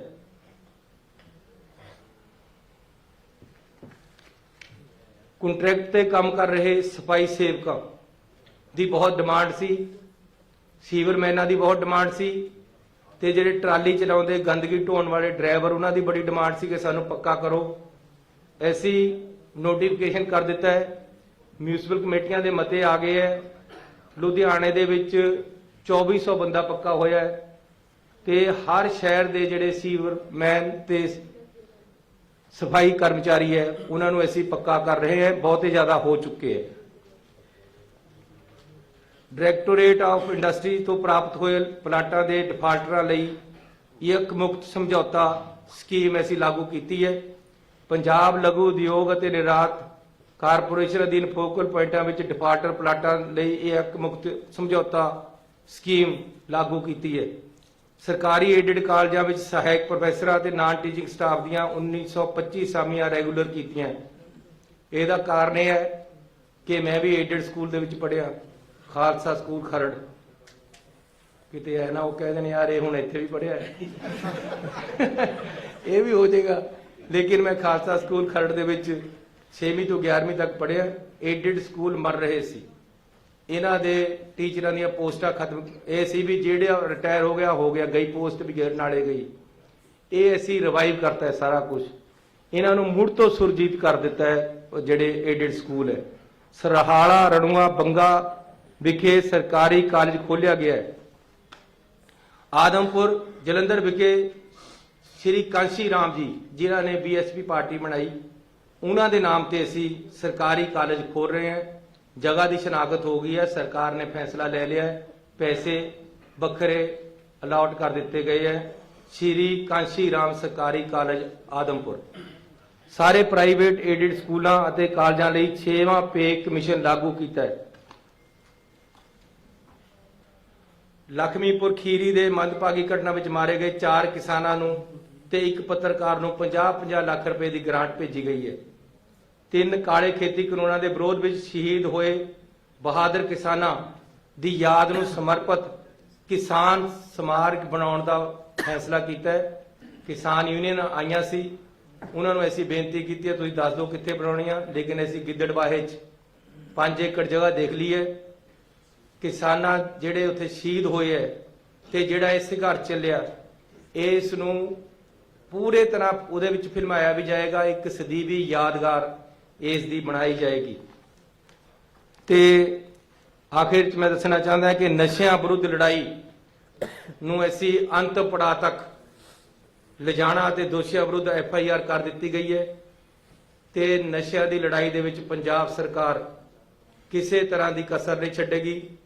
ਜਿਹੜੇ ਲੋਕ ਜਿਨ੍ਹਾਂ ਨੂੰ ਬੜੀਆਂ ਮੱਛੀਆਂ ਕਿਹਾ ਜਾਂਦਾ ਹੈ, ਜਿਨ੍ਹਾਂ ਨੇ ਪੰਜਾਬ ਨੂੰ ਲੁੱਟਿਆ ਤੇ ਕੁੱਟਿਆ, ਜਿਨ੍ਹਾਂ ਨੇ ਪੰਜਾਬ ਦੀਆਂ ਮਾਵਾਂ ਦੀਆਂ ਕੁੱਖਾਂ ਗਾਲੀਆਂ, ਜਿਨ੍ਹਾਂ ਨੇ ਪੰਜਾਬ ਦੀ ਨੌਜਵਾਨੀ ਨੂੰ ਬਰਬਾਦ ਕੀਤਾ, ਉਹਨਾਂ ਨੂੰ ਅਸੀਂ ਕਾਨੂੰਨ ਦੇ ਸਕੰਜੇ ਚੋਂ ਭੱਜਣ ਨਹੀਂ ਦੇਵਾਂਗੇ ਤੇ ਕਾਨੂੰਨ ਆਪਣਾ ਕੰਮ ਕਰੇਗਾ। ਕਿਸੇ ਨਾਲ ਦਰੈਂਤ ਲਾਗਬਾਜੀ ਜਾਂ ਰਾਜਨੀਤੀ ਨਹੀਂ ਕੀਤੀ ਜਾਏਗੀ। ਜਿਹੜਾ ਇਹਨਾਂ ਕੰਮਾਂ 'ਚ ਹੈ ਉਸ ਨੂੰ ਬਖਸ਼ਿਆ ਨਹੀਂ ਜਾਏਗਾ। ਇਸ ਦੇ ਲਈ ਇਹ 100 ਫੈਸਲੇ ਮੈਂ ਤੁਹਾਨੂੰ ਦਿੱਤੇ ਹੈ, ਲੇਕਿਨ ਫੈਸਲੇ ਸਾਡੇ ਇਸ ਤੋਂ ਵੀ ਜ਼ਿਆਦਾ ਹੋ ਚੁੱਕੇ ਹੈ। ਮੈਂ ਫਿਰ 4 ਤਰੀਕ ਨੂੰ ਤੁਹਾਡੇ ਨਾਲ ਮਿਲਾਂਗਾ, ਲੇਕਿਨ ਫੈਸਲਿਆਂ ਤੋਂ ਬਾਹਰ ਜਿਹੜੇ ਮੈਂ ਇਹਨਾਂ ਫੈਸਲਿਆਂ 'ਚ ਨਿਕਲਾਏ, ਚੰਡੀਗੜ੍ਹ ਦੇ ਵਿੱਚ ਮੇਰੇ ਪੱਤਰਕਾਰ ਭਰਾ ਰਹਿੰਦੇ ਆ, ਉਹਨਾਂ ਨੇ ਮੈਨੂੰ ਹੁਕਮ ਕਰਿਆ ਸੀ ਕਿ ਸਾਡੀਆਂ ਵੀ ਕੁਝ ਡਿਮਾਂਡਾਂ ਹੈਗੀਆਂ। ਉਹਨਾਂ ਦੀਆਂ 3 ਡਿਮਾਂਡਾਂ ਮੈਂ ਤੁਹਾਨੂੰ ਗਿਣਾ ਰਿਹਾ ਜਿਹੜੀਆਂ ਅਸੀਂ ਪਾਸ ਕਰ ਦਿੱਤੀਆਂ, ਉਹ ਮੈਂ ਤੁਹਾਨੂੰ ਬੋਲ ਕੇ ਸੁਣਾ ਰਿਹਾ। ਕਿਉਂਕਿ ਪੱਤਰਕਾਰ ਤੋਂ ਬਿਨਾ ਡੈਮੋਕ੍ਰੈਟਿਕ ਸਿਸਟਮ ਨਹੀਂ ਚੱਲ ਸਕਦਾ, ਕਾਮਯਾਬ ਨਹੀਂ ਹੋ ਸਕਦਾ। ਤੇ ਚੰਗੇ ਪੱਤਰਕਾਰ ਚੰਗੇ ਸਮਾਜ ਨੂੰ ਸਿਰਜਦੇ ਹੈ। ਚੰਗੇ ਪੱਤਰਕਾਰ ਰਾਜਨੀਤੀ ਨੂੰ ਸੇਧ ਦਿੰਦੇ ਹੈ। ਚੰਗਾ ਪੱਤਰਕਾਰੀ ਦੇ ਨਾਲ ਸਰਕਾਰਾਂ ਚੰਗੇ ਤਰੀਕੇ ਨਾਲ ਕੰਮ ਕਰਦੀਆਂ। ਇਸ ਲਈ ਵੈਟਰਨ ਪੱਤਰਕਾਰਾਂ ਲਈ ਮਾਸਿਕ ਵਿੱਤੀ ਸਹਾਇਤਾ 12,000 ਰੁਪਏ ਪ੍ਰਤੀ ਮਹੀਨਾ ਤੋਂ ਵਧਾ ਕੇ 15,000 ਰੁਪਏ ਪ੍ਰਤੀ ਮਹੀਨਾ ਕੀਤੀ ਜਾਂਦੀ ਹੈ। ਮੁਫਤ ਬੱਸ ਸਫ਼ਰ ਸਹੂਲਤਾਂ ਵਿੱਚ ਚੰਡੀਗੜ੍ਹ ਸਥਿਤ ਪੱਤਰਕਾਰਾਂ ਨੂੰ 3200 ਰੁਪਏ ਤੋਂ ਵਧਾ ਕੇ 4,000 ਰੁਪਏ ਅਤੇ ਫੀਲਡ ਸਥਿਤ ਮਾਨਤਾ ਪ੍ਰਾਪਤ ਪੱਤਰਕਾਰਾਂ ਦੀ ਮੁਫਤ ਬੱਸ ਸਫ਼ਰ ਸਹੂਲਤ 2400 ਰੁਪਏ ਤੋਂ ਵਧਾ ਕੇ 3000 ਰੁਪਏ ਕੀਤੀ ਜਾਂਦੀ ਹੈ। ਹੈਲਥ ਇੰਸ਼ੋਰੈਂਸ ਤਹਿਤ ਆਉਂਦੇ ਮਾਨਤਾ ਪ੍ਰਾਪਤ ਅਤੇ ਪੀਲਾ ਕਾਰਡ ਧਾਰਕ ਪੱਤਰਕਾਰਾਂ ਦੇ 5 ਲੱਖ ਰੁਪਏ ਤੋਂ ਵੱਧ ਦੇ ਇਲਾਜ ਉੱਤੇ ਆਉਣ ਵਾਲੇ ਖਰਚੇ ਨੂੰ ਸਰਕਾਰ ਵੱਲੋਂ ਸਹਿਣ ਕੀਤਾ ਜਾਏਗਾ। ਇਹ 3 ਡਿਮਾਂਡਾਂ ਪੱਤਰਕਾਰ ਯੂਨੀਅਨ ਨੇ ਦਿੱਤੀਆਂ ਸੀ, ਲੇਕਿਨ 2 ਡਿਮਾਂਡਾਂ ਹੋਰ ਹੈ ਜਿਹੜੀਆਂ ਕਿ ਅੰਡਰ ਪ੍ਰੋਸੈਸ ਹੈ। ਸੋ ਇਹ ਸਾਡਾ 100 ਦਿਨ ਦਾ ਰਿਪੋਰਟ ਕਾਰਡ ਹੈ। ਅਸੀਂ ਜਿੰਨੀਆਂ 100 ਦਿਨਾਂ ਦੇ ਵਿੱਚ ਕੈਬਨਿਟ ਮੀਟਿੰਗਾਂ ਕਰੀਆਂ, ਉਨੀਆਂ 5 ਸਾਲ 'ਚ ਨਹੀਂ ਹੋਈਆਂ। ਅਸੀਂ ਪਹਿਲਾਂ ਜਿਹੜਾ ਮੁੱਖ ਮੰਤਰੀ ਸੀ ਉਹਦੇ ਬਾਰੇ ਪੁੱਛਦੇ ਸੀ ਵੀ ਯਾਰ ਇਹ ਜਾਗਦਾ ਕਰਦਾ ਹੈ, ਮੈਨੂੰ ਪੁੱਛਦੇ ਸੌਂਦਾ ਕਰਦਾ ਹੈ। ਅਸੀਂ ਦਿਨ ਰਾਤ ਮਿਹਨਤ ਕਰਕੇ, ਹੁਣ ਸਾਡਾ ਅੱਜ ਵੀ ਦਫ਼ਤਰ ਲੱਗਿਆ ਹੋਇਆ ਹੈ, ਕੱਲ ਨੂੰ ਵੀ ਲੱਗਣਾ ਹੈ, ਤੇ ਪਹਿਲੀ ਵਾਰ ਹੈ ਕਿ ਛੁੱਟੀ ਵਾਲੇ ਦਿਨ ਵੀ ਖਜ਼ਾਨਾ ਖੁੱਲ੍ਹਾ ਹੈ ਸਾਡਾ। ਅੱਜ ਸਾਡਾ ਖਜ਼ਾਨਾ ਖੁੱਲ੍ਹਾ ਹੈ। ਇਸ ਕਰਕੇ ਜਿਹੜੇ ਕਹਿੰਦੇ ਸੀ ਜੀ ਖਜ਼ਾਨਾ ਖਾਲੀ ਹੈ, ਅਸੀਂ ਅੱਜ ਹੁਣ ਛੁੱਟੀਆਂ ਵਾਲੇ ਦਿਨ ਵੀ ਖੋਲ ਕੇ ਰੱਖਦੇ। ਪੰਜਾਬ ਨੂੰ ਇੱਕ ਨਵੀਂ ਦਿਸ਼ਾ ਦੇਣ ਦਾ ਸਾਡਾ ਇੱਕ ਤਕੜਾ ਉਪਰਾਲਾ ਹੈ। ਆਉਣ ਵਾਲੇ ਸਮੇਂ 'ਚ ਸਾਡਾ ਕਿਆ ਸੋਚ ਹੋਏਗੀ ਇਹ ਵੀ ਅਸੀਂ ਇਲੈਕਸ਼ਨ ਤੋਂ ਪਹਿਲਾਂ ਦੱਸਾਂਗੇ। ਫਿਲਹਾਲ ਅਸੀਂ ਸਰਕਾਰ ਦੇ ਤਾੜੇ ਨੂੰ ਸਿੱਧਾ ਕਰਨ ਲੱਗੇ ਹੋਏ, ਜਿਹੜਾ ਇਹਨਾਂ ਨੇ ਉਲਝਾਇਆ ਹੋਇਆ ਸੀ। ਹੁਣ ਅਸੀਂ ਸਿੱਧੀ ਗੱਡੀ ਤੋਰ ਲਈ। 842 ਨਵੀਆਂ ਬੱਸਾਂ ਪਾਈਆਂ। ਮੈਂ ਉਸ ਦਿਨ ਕਿਹਾ ਸੀ ਯਾਰ ਇਹ ਕਹਿੰਦੇ ਜੀ ਇਹ ਮੱਝਾਂ ਵੀ ਚੋ ਲੈਂਦਾ, ਇਹ ਕਹਿੰਦੇ ਜੀ ਇਹ ਰਿਕਸ਼ਾ ਵੀ ਚਲਾ ਲੈਂਦਾ। ਮੈਂ ਕਿਹਾ ਮੈਂ ਅੱਜ ਦਿਖਾ ਰਵਾਂਗੇ ਮੈਂ ਬੱਸ ਵੀ ਚਲਾ ਲੈਂਦਾ। ਉਹਦੇ ਨਾਲ ਬੱਸ ਚਲਾ ਕੇ ਦਿਖਾਈ ਹੈ। ਤੇ 842 ਬੱਸਾਂ ਅਸੀਂ ਇਹਨਾਂ 100 ਦਿਨਾਂ ਵਿੱਚ ਹੀ ਪਾਸ ਕੀਤੀਆਂ। ਇਹਨਾਂ ਦੇ ਵਿੱਚ ਹੀ ਖਰੀਦੀਆਂ, ਇਹਨਾਂ ਵਿੱਚ ਹੀ ਚੈਸੀਆਂ ਖਰੀਦ ਕੇ ਬੱਸਾਂ ਬਣਾਈਆਂ ਤੇ ਇਹਨਾਂ ਦੇ ਵਿੱਚ ਹੀ ਅਸੀਂ ਚਲਾ ਦਿੱਤੀਆਂ। ਤੇ ਇਹਨਾਂ ਦਿਨਾਂ ਵਿੱਚ ਜਿਹੜੇ ਨਜਾਇਜ਼ ਬੱਸਾਂ ਚੱਲਦੀਆਂ ਸੀ ਉਹਨਾਂ ਨੂੰ ਫੜ ਕੇ ਅੰਦਰ ਦਿੱਤਾ ਹੈ। ਇਸ ਕਰਕੇ ਅਸੀਂ ਪਾਰਦਰਸ਼ੀ ਸਰਕਾਰ ਦੇਣੀ ਹੈ, ਕਰਪਸ਼ਨ ਰਹਿਤ ਸਰਕਾਰ ਦੇਣੀ ਹੈ। ਬਹੁਤ ਸਾਰੇ ਬੰਦਿਆਂ ਨੂੰ ਅਸੀਂ ਫੜ ਕੇ ਅੰਦਰ ਕੀਤਾ ਜਿਹੜੇ ਕਰਪਸ਼ਨ ਕਰਦੇ ਹੈ, ਨਸ਼ੇ ਵੇਚਣ ਵਾਲਿਆਂ ਦੇ ਪਿੱਛੇ ਪਏ ਹੈ। ਤੇ ਨਾਲ ਅਸੀਂ ਇੱਕ ਅੱਛਾ ਪ੍ਰਸ਼ਾਸਨ ਦੇਣਾ ਹੈ ਤੇ ਲੋਕਾਂ ਨੂੰ ਲਾਈਵਲੀਹੁੱਡ ਲਈ, ਸਹੀ ਜੀਵਨ ਦੇਣ ਲਈ ਉਹਨਾਂ ਨੂੰ ਸਸਤੀ ਹਰ ਚੀਜ਼ ਮੁਹੱਈਆ ਕਰਾਣੀ ਹੈ। ਤਾਂ ਕਿ ਕਿਉਂਕਿ ਜਿਹੜਾ ਸਰਕਾਰ ਦਾ ਪੈਸਾ ਉਹ ਲੋਕਾਂ ਦੇ ਘਰ ਜਾਣਾ ਚਾਹੀਦਾ ਹੈ, ਕਿਸੇ ਇੱਕ ਦੇ ਘਰ ਨਹੀਂ ਜਾਣਾ ਚਾਹੀਦਾ। ਇਸ ਕਰਕੇ ਉਹ ਸਰਕਾਰ ਦੇ ਪੈਸੇ ਨੂੰ ਅਸੀਂ ਦਾ ਖਜ਼ਾਨਾ ਲੋਕਾਂ ਵੱਲ ਨੂੰ ਖੋਲਿਆ ਤੇ ਹੁਣ ਲੋਕਾਂ ਦੇ ਘਰ ਸਰਕਾਰ ਦਾ ਖਜ਼ਾਨਾ ਜਾਣ ਲੱਗਿਆ। ਤੁਹਾਡਾ ਬਹੁਤ ਬਹੁਤ ਧੰਨਵਾਦ। ਨਵੇਂ ਸਾਲ ਦੀ ਤੁਹਾਨੂੰ ਬਹੁਤ ਬਹੁਤ ਵਧਾਈ ਹੋਵੇ। ਸੁਨੀਲ ਸਾਹਿਬ, ਮੇਰਾ ਇੱਕ ਸਵਾਲ ਹੈ ਕਿ ਤੁਸੀਂ ਕਹਿ ਰਹੇ ਹੋ ਕਿ ਦਿਨ ਰਾਤ ਕੰਮ ਕਰ ਰਹੀ ਹੈ ਸਰਕਾਰ, ਖਜ਼ਾਨੇ ਖੁੱਲ ਗਏ ਹੈ, ਸਿੱਧੇ ਰਾਹ ਵੀ ਪੈ ਗਈ ਹੈ ਬਸ। ਬਟ ਸਿੱਧੂ ਸਾਹਿਬ ਤੁਹਾਡੀ ਇਹ ਸਾਰੇ ਸਿੱਧੇ ਰਾਹ, ਤੁਹਾਡੇ 100 ਫੈਸਲੇ, ਇਹਨਾਂ ਤੇ ਕਿਉਂ ਕੋਸ਼ਿਸ਼ ਕਰਦੇ ਆ? ਉਹ ਕਹਿੰਦੇ ਕੇਬਲ ਕਿੱਥੇ ਹੋਇਆ, ਰੇਤਾ ਕਿੱਥੇ ਹੋਇਆ, ਬੇਅਦਬੀ ਕਿੱਥੇ ਹੋਈ, ਨਸ਼ਾ ਕਿੱਥੇ ਹੋਇਆ? ਤੁਸੀਂ ਜਵਾਬ ਦਿਓ ਇਹ ਸਭ ਕੀ ਹੈ? और ये बुकलेट भी आपने चेक कराई? हाँ, ये बुकलेट भी चेक करा लो। ਦੇਖੋ ਮੈਂ ਫੇਰ ਕਹਿ ਰਿਹਾ ਕਿ ਰੇਤਾ 5.5 ਰੁਪਏ ਦਰਿਆ ਦੇ ਵਿਕਦਾ ਹੈ, ਖੱਡ ਤੇ ਵਿਕਦਾ ਹੈ। ਕੋਈ ਬੰਦਾ ਵੀਡੀਓ ਪਾ ਦੇਵੇ ਮੈਂ ਉਹਨੂੰ 25,000 ਰੁਪਏ ਸਰਕਾਰ ਵੱਲੋਂ ਨਾਮ ਦੇ ਰਿਹਾ, ਆਪਣੇ ਵੱਲੋਂ ਨਹੀਂ। ਤੇ ਵਾਕਈ 5.5 ਰੁਪਏ ਵਿਕ ਰਿਹਾ। ਦੂਸਰਾ, ਕੇਬਲ ਦਾ ਜੇ ਅਸੀਂ ਮਸਲਾ ਛੇੜਿਆ ਨਹੀਂ, ਸਿੱਧੂ ਸਾਹਿਬ ਨੇ ਕਾਨੂੰਨ ਇਹਦੇ ਤੇ ਬਣਾਇਆ ਸੀ ਲੇਕਿਨ ਉਹ ਅਪ ਟੂ ਮਾਰਕ ਨਹੀਂ ਬਣਿਆ। ਉਹ ਵੀ 2 ਸਾਲ ਮੰਤਰੀ ਰਹੇ, ਨਹੀਂ ਬਣਿਆ। ਲੇਕਿਨ ਇਹ ਕੇਂਦਰ ਦਾ ਹੋਣ ਕਰਕੇ ਮੈਂ ਕਿਹਾ ਸੀ 100 ਰੁਪਇਆ ਵਿੱਚੋਂ ਮੈਨੂੰ ਆ ਕੇ ਮਿਲੇ ਕਿ ਜੀ 150 ਕਰੋ। ਅਸੀਂ ਇਹਦੇ ਬਾਰੇ ਵਿਚਾਰ ਕਰ ਰਹੇ ਕੇਬਲ ਦਾ ਕੋਈ ਸਹੀ ਕਾਨੂੰਨ, ਕਿਉਂਕਿ ਕੇਂਦਰ ਦੇ ਅਧਿਕਾਰ ਖੇਤਰ ਰੇਟ ਹੈ, ਸਾਡੇ ਅਧਿਕਾਰ ਖੇਤਰ ਹੈ ਨਹੀਂ।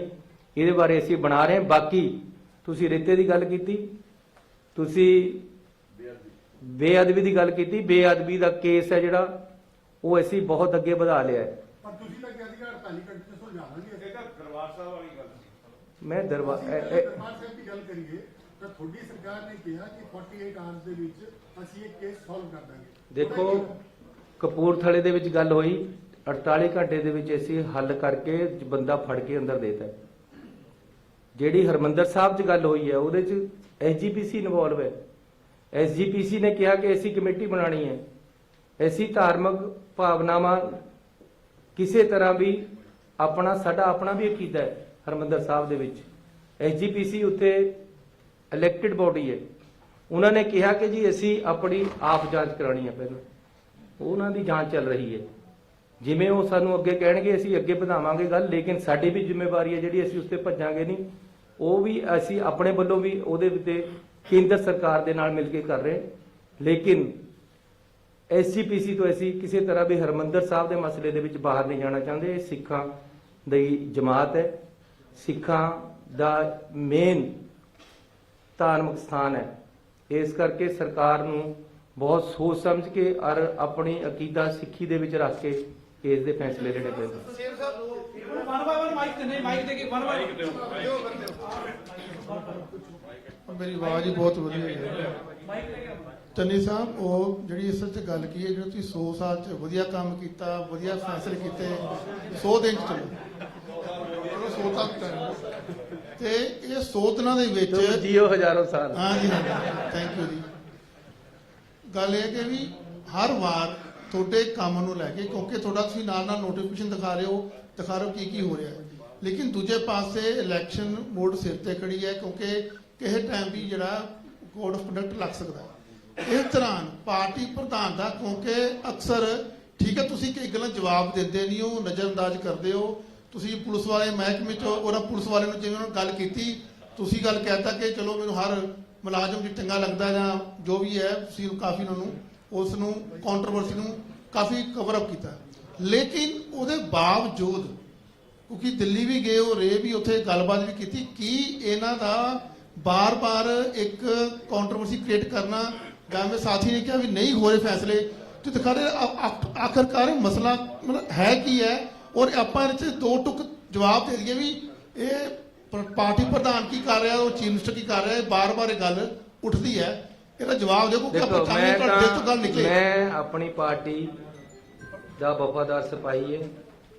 ਪਾਰਟੀ ਨੇ ਜਿਹੜੀ ਮੇਰੀ ਡਿਊਟੀ ਲਗਾਈ ਹੈ ਮੈਂ ਉਹਨੂੰ ਨਿਭਾ ਰਿਹਾ, ਨੇਕ ਨੀਤੀ ਨਾਲ ਨਿਭਾ ਰਿਹਾ, ਇਮਾਨਦਾਰੀ ਨਾਲ ਨਿਭਾ ਰਿਹਾ, ਤਨਦੇਹੀ ਨਾਲ ਨਿਭਾ ਰਿਹਾ। ਬਾਕੀ ਮੈਂ ਤਾਂ ਸਿੱਧੂ ਸਾਹਿਬ ਨੂੰ ਕਿਹਾ ਵੀ ਜਿੱਥੇ ਚੱਲੂਗੀ ਨਾਲ ਤੇਰੇ, ਟਿਕਟਾਂ 2 ਲੈ ਲਈ। ਮੈਂ ਤਾਂ ਉਹਨਾਂ ਦੇ ਨਾਲ ਮਿਲ ਕੇ ਕੰਮ ਕਰਨ ਨੂੰ ਤਿਆਰ ਹੈ ਤੇ ਕਰ ਵੀ ਰਿਹਾ।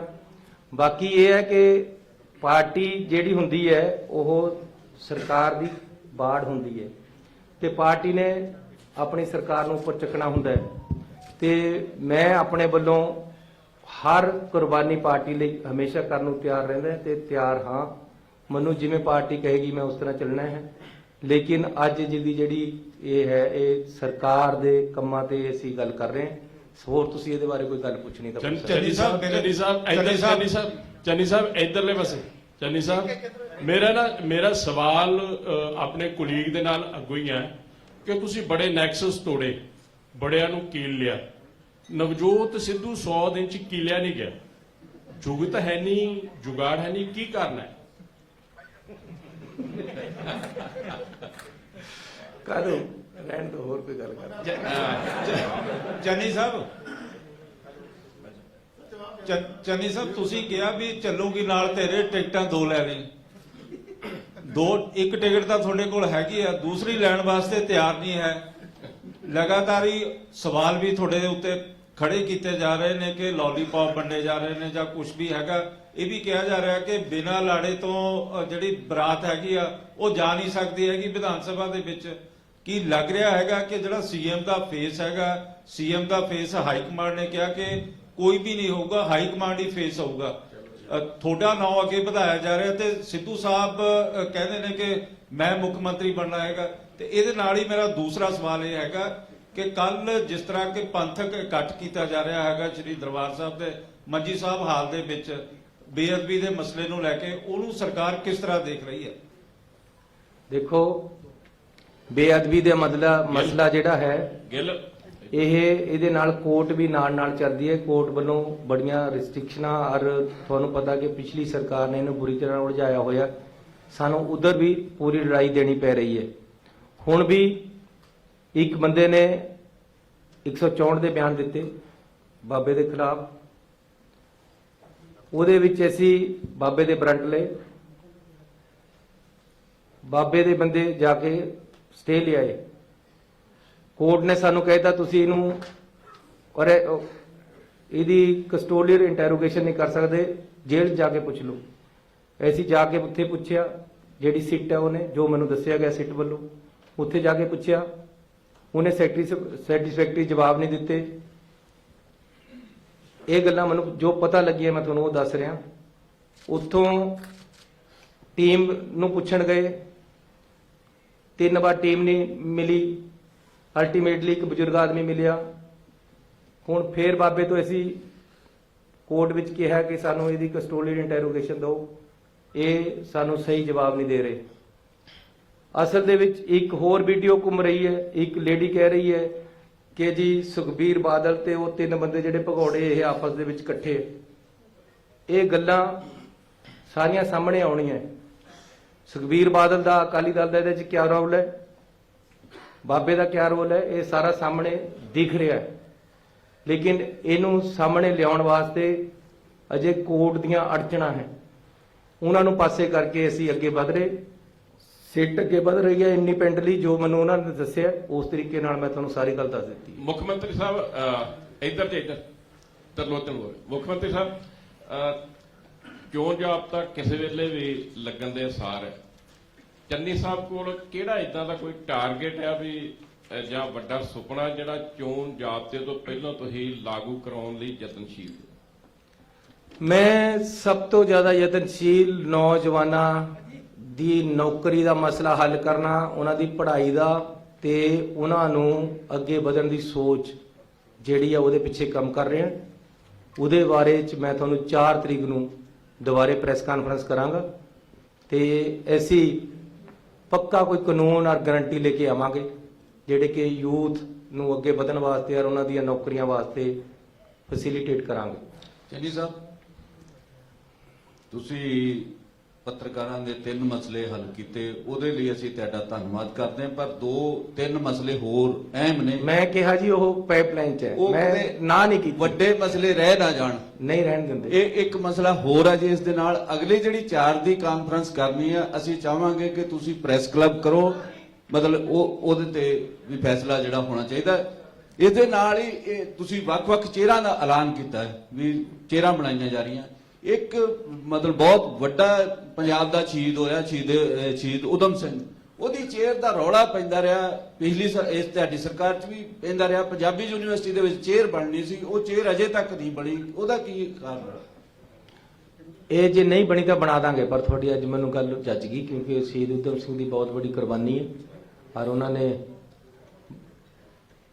ਕਿਤਾਬ ਦੇ ਵਿੱਚ ਰਿਵਾਲਵਰ ਰੱਖ ਕੇ ਲੈ ਜਾ ਕੇ ਕਿੱਡੀ ਸੋਚ ਔਰ ਜਿਹੜਾ ਅੰਮ੍ਰਿਤਸਰ ਦਾ ਬਦਲਾ ਉਹਨਾਂ ਨੇ ਉੱਥੇ ਜਾ ਕੇ ਲਿਆ, ਇਹ ਜ਼ਰੂਰ ਬਣਨੀ ਚਾਹੀਦੀ ਹੈ ਔਰ ਅਸੀਂ ਬਣਾ ਦਾਂਗੇ। ਸੀਐਮ ਸਾਹਿਬ, ਪਹਿਲਾਂ ਵੀ ਨਵਜੋਤ ਸਿੰਘ ਸਿੱਧੂ ਹੋਰਾਂ ਦੇ ਮੁੱਦੇ ਤੇ ਗੱਲ ਹੋਈ, ਆਖਿਰ ਕਮੀ ਕਿੱਥੇ ਹੈ ਕਿ ਨਵਜੋਤ ਸਿੰਘ ਸਿੱਧੂ ਸ਼ਾਇਦ ਵਿਰੋਧੀ ਧਿਰਾਂ ਨਾਲੋਂ ਜ਼ਿਆਦਾ ਸਵਾਲ ਚੁੱਕਦੇ ਆਪਦੀ ਸਰਕਾਰ ਦੀ ਕਾਰਗੁਜ਼ਾਰੀ ਉਹ ਤੇ, ਮਸਲਿਆਂ ਤੇ ਗੱਲ ਕਰ ਲਓ, ਜ਼ਿਆਦਾ ਕਾਰਗੁਜ਼ਾਰੀ ਤੇ ਲੋਕਾਂ ਦੇ ਮਸਲਿਆਂ ਤੇ ਗੱਲ ਕਰ ਲਓ। ਮਜੀਠੀਆ ਦੇ ਮਸਲੇ ਤੇ ਹੀ ਆਪਾਂ ਦੇਖ ਲਈਏ, ਉਹ ਕਹਿੰਦੇ ਨੇ ਕਿ ਪਰਚਾ ਦੇਣਾ ਕਹਿੰਦੇ ਕੁਝ ਨਹੀਂ ਹੁੰਦਾ, ਕਿ ਇੰਸਪੈਕਟਰ ਵੀ ਕਿਸੇ ਪਰਚੇ 'ਚ ਬੰਦੇ ਨੂੰ ਅੰਦਰ ਕਰ ਦਿੰਦਾ, ਉਹ ਆਂਦੇ ਮੇਰੇ ਕੋਲੇ ਪਾਵਰ ਹੋਵੇ ਤਾਂ ਮੈਂ ਇਹ ਕਰ ਦਿਆਂ। ਆਖਿਰ ਕਮੀ ਕਿੱਥੇ ਹੈ ਕਿ 3 ਮਹੀਨਿਆਂ ਦੇ ਵਿੱਚ ਸ਼ੁਰੂ ਤੋਂ ਲੈ ਕੇ ਅੱਜ ਤੱਕ ਦੇਖ ਲਈਏ ਆਪਸ ਦੇ ਵਿੱਚ ਕੋਆਰਡੀਨੇਸ਼ਨ ਕਿਉਂ ਨਹੀਂ ਹੋ ਪਾ ਰਿਹਾ? ਮੈਂ ਇੱਕ ਗੱਲ ਕਰਨਾ ਚਾਹੁੰਦਾ ਹਾਂ ਕਿ ਕਿਸੇ ਕ੍ਰਿਮੀਨਲ ਨੂੰ ਫੜਨ ਦਾ ਤਰੀਕਾ ਕੀ ਹੈ।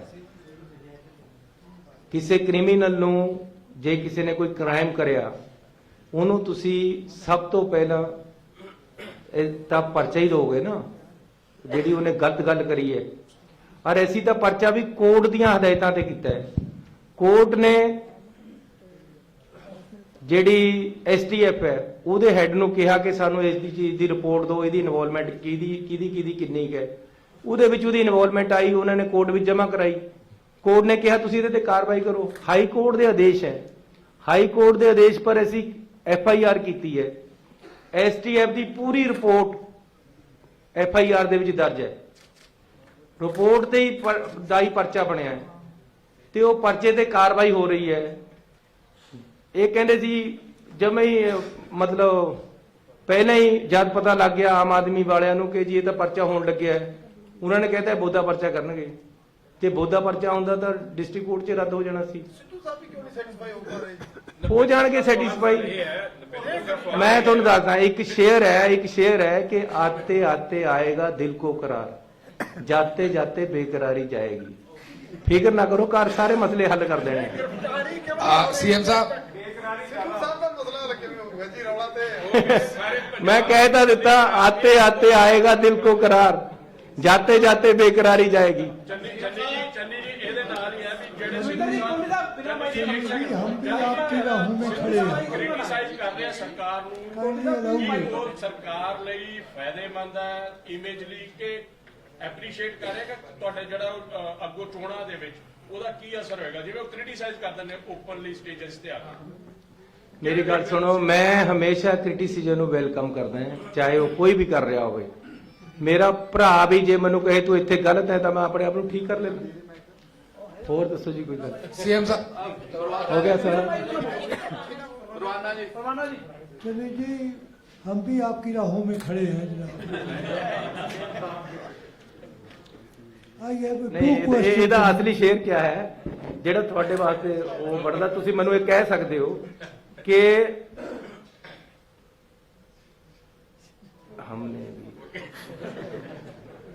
हम भी दुआएं करते थे बहार की, हमने भी दुआएं की थी बहार की, जैसे तुसी मेरे वास्ते दुआएं करते रहे।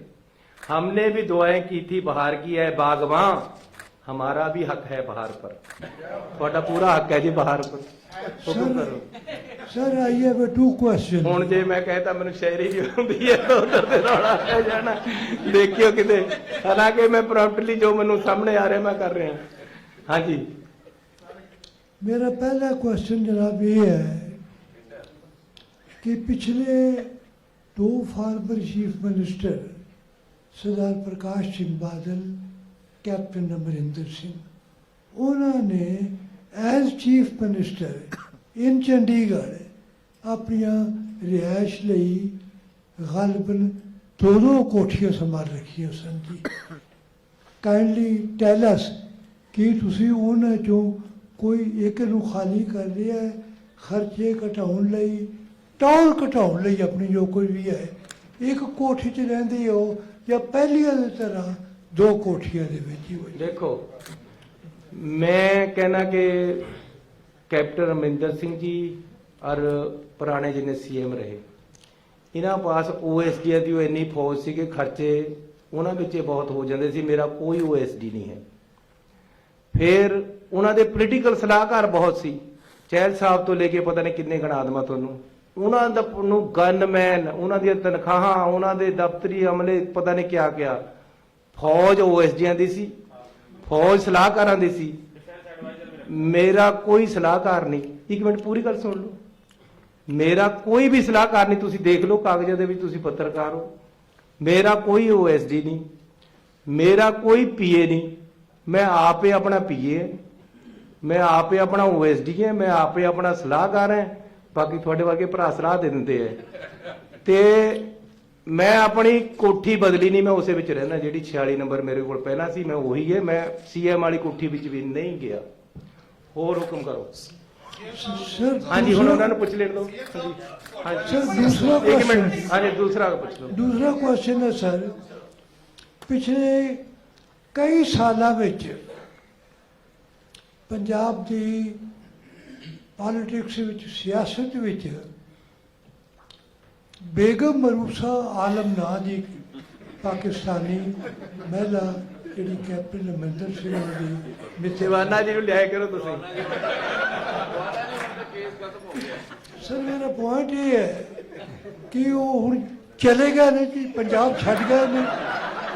देखो दीवाना जी 80 ਨੂੰ ਤੁਸੀਂ ਪਾਰ ਕਰ ਗਏ, 80 ਨੂੰ ਤੁਸੀਂ ਪਾਰ ਕਰ ਗਏ, 80 ਨੂੰ ਕੈਪਟਨ ਸਾਹਿਬ ਪਾਰ ਕਰ ਗਏ। ਮੈਂ ਤੁਹਾਡੇ ਦੋਨਾਂ ਦੀ ਗੱਲ 'ਚ ਨਹੀਂ ਬੋਲਣਾ। CM साहब ਲੋਕ ਹਿੱਤ ਦਾ ਮਸਲਾ ਹੈ ਜੀ। ਜਿਹੜੇ CM साहब ਮੇਰਾ ਸਵਾਲ ਹੈ ਜੀ, ਉਹ ਆਮ ਲੋਕਾਂ ਨਾਲ ਜੁੜਿਆ ਹੋਇਆ ਹੈ। ਜਿਹੜੇ ਕਿ ਆਮ ਆਦਮੀ ਪਾਰਟੀ ਵਾਲੇ, ਜਿਹੜੇ ਤੁਸੀਂ 3 ਰੁਪਏ ਘੱਟ ਬਿਜਲੀ ਦਾ ਜਿਹੜਾ ਯੂਨਿਟ ਘੱਟ ਕਰਿਆ ਹੈ, ਉਹਨਾਂ ਦਾ ਇਹਦੇ ਵਿੱਚ ਇੱਕ ਉਹਨਾਂ ਨੇ ਨੈਗੇਟਿਵ ਪੁਆਇੰਟ ਜਿਹੜਾ ਹੈਗਾ, ਪਿਛਲੇ ਦਿਨੀ ਇੱਕ ਇੰਟਰਵਿਊ ਦੇ ਵੀ ਦਿੱਤਾ ਹੈ ਕਿ ਜਿਹੜੇ ਲੋਕਾਂ ਨੂੰ ਬਿੱਲ ਦਿੱਤੇ ਜਾ ਰਹੇ ਹੈ ਉਹ 2 ਮਹੀਨੇ ਦਿੱਤੇ ਜਾ ਰਹੇ, ਤੇ ਜਿਹੜੇ ਇੰਡਸਟਰੀਲਿਸਟ ਹੈ ਉਹਨਾਂ ਨੂੰ 1 ਮਹੀਨੇ ਦਾ। ਤਾਂ ਜਿਹੜੇ ਕੰਜ਼ਿਊਮਰ ਹੈ, ਜਿੰਨੇ ਉਹ ਯੂਨਿਟ ਮਤਲਬ ਵਰਤੀ ਜਾਂਦੇ ਹੈ ਤੇ ਉਨੇ ਪੈਸੇ ਵਧੀ ਜਾਂਦੇ ਹੈ। ਅਗਰ ਉਹ 1 ਮਹੀਨੇ ਦਾ ਬਿੱਲ ਤੁਸੀਂ ਕਰੋ ਤਾਂ ਜਿਹੜਾ ਹੈਗਾ ਲੋਕਾਂ ਨੂੰ ਉਹਦਾ ਵਿੱਤੀ ਫਾਇਦਾ ਹੋਏਗਾ। ਇਦਾਂ ਹੈ ਕਿ ਇਹ ਮੈਂ ਰੀਤ ਨਹੀਂ ਸ਼ੁਰੂ ਕੀਤੀ, ਇਹ ਪਿਛਲੇ 10-15 ਸਾਲਾਂ ਤੋਂ 2 ਮਹੀਨੇ ਦਾ ਹੀ ਬਿੱਲ ਆ ਰਿਹਾ। ਉਹਦੇ ਨਾਲ ਕੀ ਹੈ ਕਿ 2 ਜਣਿਆਂ ਨੂੰ 2 ਵਾਰ ਨਹੀਂ ਜਾਣਾ ਪੈਂਦਾ, ਖਰਚਾ ਸਰਕਾਰ ਦਾ ਘਟਦਾ ਹੈ। ਇਸ ਕਰਕੇ ਐਸੀ ਕੋਈ ਨਵੀਂ ਰੀਤ ਨੂੰ ਸ਼ੁਰੂ ਕਰੀ, ਜਿਸ ਤਰ੍ਹਾਂ ਦੇ 2 ਮਹੀਨੇ ਦੇ ਪਹਿਲਾਂ ਦੇ ਬਿੱਲ ਆ ਰਹੇ ਉਸ ਤਰ੍ਹਾਂ ਹੀ ਆ ਰਹੇ। ਲੇਕਿਨ ਹੁਣ ਜਿਹੜੇ ਬਿੱਲ ਆ ਰਹੇ ਉਹ 3 ਰੁਪਏ ਘੱਟ ਪ੍ਰਤੀ ਯੂਨਿਟ ਘੱਟ ਹੋ ਕੇ ਆ ਰਹੇ, ਤੇ ਲੋਕਾਂ ਨੂੰ ਇਹਦੀ ਬੜੀ ਭਾਰੀ ਰਾਹਤ ਮਿਲੀ ਹੈ। ਜਿਹੜੇ ਆਮ ਆਦਮੀ ਵਾਲਿਆਂ ਨੇ ਫਾਰਮ ਭਰੇ ਸੀ ਗਰੰਟੀ ਕਾਰਡ, ਉਹ ਘਰੇ ਪਏ ਐਕਸਪਾਇਰ ਹੋ ਗਏ। ਇਸ ਕਰਕੇ ਵੀ ਥੋੜਾ ਜਿਹਾ ਉਹਨਾਂ ਨੂੰ ਲੱਗਦਾ ਵੀ ਕੰਮ CM साहब ਸਰਕਾਰ ਨੇ 2% ਦਾ ਬਿਜਲੀ ਦਾ ਲਿਆ ਜਾ ਰਿਹਾ। ਅਬ ਮੇਰੇ ਕੋਲ ਬਿੱਲ ਹੈਗਾ, ਦਿਖਾ ਦਿੰਦਾ। ਇਹ ਕੋਈ ਅੱਜ ਦਾ ਨਹੀਂ ਲਿਆ ਜਾ ਰਿਹਾ। ਕੋਈ ਗੱਲ ਨਹੀਂ, ਮਰੰਡੇ ਮੈਂ ਵੀ ਮਰੰਡੇ ਦਾ ਹੀ ਹਾਂ, ਤੁਸੀਂ ਵੀ ਮਰੰਡੇ ਦੇ ਹੀ ਹੈ, ਆਪਾਂ ਇਕੱਠੇ ਹੀ ਰਹਿੰਦੇ ਹਾਂ ਉੱਥੇ। ਇਸ ਕਰਕੇ ਇਹ ਕੋਈ ਨਵੀਂ ਨਹੀਂ ਲੱਗਿਆ ਹੈ, ਇਹ ਬਲਕਿ 10% ਸੀ, ਇਹ ਘਟਿਆ ਹੈ। ਸੋ CM ਸਾਹਿਬ, ਮੇਰਾ ਖਿਆਲ ਹੈ ਹੁਣ ਸਾਰਿਆਂ ਦਾ ਬਹੁਤ ਬਹੁਤ ਧੰਨਵਾਦ। सीएम साहब सीएम साहब सीएम साहब सीएम साहब पिछले दिनों ना काफी घटनाएं हो रही हैं। अगर लुधियाना ब्लास्ट की बात करें या पटियाला में भी, सीख फॉर जस्टिस और प्रो खालिस्तानी ऑर्गेनाइजेशन बहुत इन्वॉल्व हो रही है पंजाब में। उसको लॉ एंड ऑर्डर मेंटेन करने के लिए पंजाब सरकार क्या कुछ कर रही है? और मेरी गल सुनो, मेरी गल सुनो। सीएम साहब मेरा भी इसके साथ ही है कि the way investigation has already been carried out in bomb blast in Ludhiana, all the links are from Pakistan. What we are doing, what strategy we are adopting for the upcoming elections? देखो कहते सरहद पे चुनाव तनाव है क्या, जरा पता तो करो चुनाव है क्या। ये राहतदारी का शहर है। ਜਦੋਂ ਚੋਣਾਂ ਆਉਂਦੀਆਂ ਤਾਂ ਇਸ ਤਰ੍ਹਾਂ ਦੇ ਕੁਝ ਲੋਕ ਸਰਗਰਮ ਹੁੰਦੇ ਆ, ਇਦਾਂ ਦੀਆਂ ਸਰਗਰਮੀਆਂ ਕਰਦੇ। ਪਿਛਲੀ ਚੋਣਾਂ ਦੇ ਵਿੱਚ ਵੀ ਇੱਕ ਪਟਾਕਾ ਚੱਲਿਆ ਸੀ, ਲੇਕਿਨ ਇਹ ਜਿਹੜਾ ਲੁਧਿਆਣੇ ਦੇ ਵਿੱਚ ਬਲਾਸਟ ਹੋਇਆ, ਇਹਦਾ ਅਸੀਂ ਬੰਦਾ ਸ਼ਨਾਖਤ ਕਰ ਲਈ ਹੈ ਜਿਹੜਾ ਉੱਥੇ ਮਰਿਆ, ਜਿਹਨੇ ਬਲਾਸਟ ਕੀਤਾ। ਉਹ ਖੰਨੇ ਦੇ ਕੋਲ ਦਾ ਇੱਕ ਪੁਲਿਸ ਕਰਮਚਾਰੀ, ਜਿਹੜੇ ਨੂੰ ਪੁਲਿਸ ਨੇ ਚਿੱਟੇ ਡਰੱਗ ਦੇ ਕੇਸ ਦੇ ਵਿੱਚ ਕੱਢਿਆ ਹੋਇਆ ਹੈ, ਉਹ ਬੰਦੇ ਨੇ ਇਹ ਕੰਮ ਕੀਤਾ ਹੈ ਤੇ ਉਹਦੀ ਸ਼ਨਾਖਤ ਹੋ ਗਈ ਹੈ। ਇਸ ਦੇ ਕੇਸ ਦੇ ਡਰੱਗ ਦੇ ਜਿਹੜੇ ਬੜੇ ਸਰਗਣਾ ਹੈ, ਉਹਨਾਂ ਵੱਲੋਂ ਵੀ ਇਹ ਇਸ਼ਾਰਾ ਕਰਦਾ ਹੈ। ਇਸ ਕਰਕੇ ਇਹਦੇ ਪੰਜਾਬ ਵਿੱਚ ਵੀ ਜਿਹੜਾ ਹੈ, ਹੋ ਸਕਦੀਆਂ ਬਾਹਰ ਵੀ ਹੋਣ। ਬਾਹਰ ਤੇ ਇਹ ਜਿਹੜੇ ਇਧਰ ਭਾਈ ਸਾਹਿਬ ਕਹਿ ਰਹੇ, ਇਹ ਕੋਈ ਪਹਿਲੀ ਵਾਰ ਨਹੀਂ ਆ, ਉਹ ਅੱਗੇ ਵੀ ਇਸ ਤਰ੍ਹਾਂ ਹੀ ਬੋਲਦਾ ਰਹਿੰਦਾ ਹੈ। ਇਹਦਾ ਸਾਡੇ ਤੇ ਕੋਈ ਬਹੁਤਾ ਅਸਰ ਨਹੀਂ ਹੈ, ਲੇਕਿਨ ਪੰਜਾਬ ਸਰਕਾਰ ਲਾਅ ਐਂਡ ਆਰਡਰ ਤੇ ਪੂਰਾ ਕੰਟਰੋਲ ਹੈ ਤੇ ਕਿਸੇ ਤਰ੍ਹਾਂ ਦੀ ਵੀ ਕੋਈ ਡਰ ਦੀ ਭਾਵਨਾ ਨਹੀਂ ਹੋਣੀ ਚਾਹੀਦੀ, ਨਾ ਹੀ ਹੈ ਤੇ ਨਾ ਹੀ ਅਸੀਂ ਰਹਿਣ ਦੇਵਾਂਗੇ। ਹਰ ਤਰੀਕੇ ਨਾਲ ਪੰਜਾਬ ਸਰਕਾਰ ਸક્ષਮ ਹੈ ਹਰ ਤਰ੍ਹਾਂ ਦੇ ਖਤਰੇ ਦੇ ਨਾਲ ਜੂਝਣ ਵਾਸਤੇ। ਤੇ ਅਸੀਂ ਸਾਰਿਆਂ ਨੂੰ ਮੈਂ ਬੇਨਤੀ ਕਰਨਾ ਚਾਹੁੰਦਾ ਹਾਂ ਕਿ ਆਪਸੀ ਭਾਈਚਾਰਾ ਸਾਡਾ ਹਮੇਸ਼ਾ ਤੇ ਬਣਿਆ ਹੋਇਆ, ਇਸੇ ਤਰ੍ਹਾਂ ਬਣਿਆ ਰਹਿਣਾ ਰਹੇ ਤੇ ਕੋਈ ਘਬਰਾਉਣ ਦੀ ਲੋੜ ਨਹੀਂ ਹੈ। ਅਜਿਹੇ ਬੰਦੇ ਦੇਸ਼ ਨੂੰ ਹਮੇਸ਼ਾ ਕੋਸ਼ਿਸ਼ ਕਰਦੇ ਰਹਿੰਦੇ ਡਿਸਟਰਬ ਕਰਨ ਦੀ, ਲੇਕਿਨ ਦੇਸ਼ ਸਾਡਾ ਏਕਤਾ ਔਰ ਅਖੰਡਤਾ ਦੇ ਨਾਲ ਮਜ਼ਬੂਤ ਹੈ ਤੇ ਅਸੀਂ ਮਜ਼ਬੂਤੀ ਦੇ ਨਾਲ ਹੀ ਰਹਾਂਗੇ ਤੇ ਇਸੇ ਤਰ੍ਹਾਂ ਅੱਗੇ ਵਧਦੇ ਰਹਾਂਗੇ। ਬਹੁਤ ਧੰਨਵਾਦ।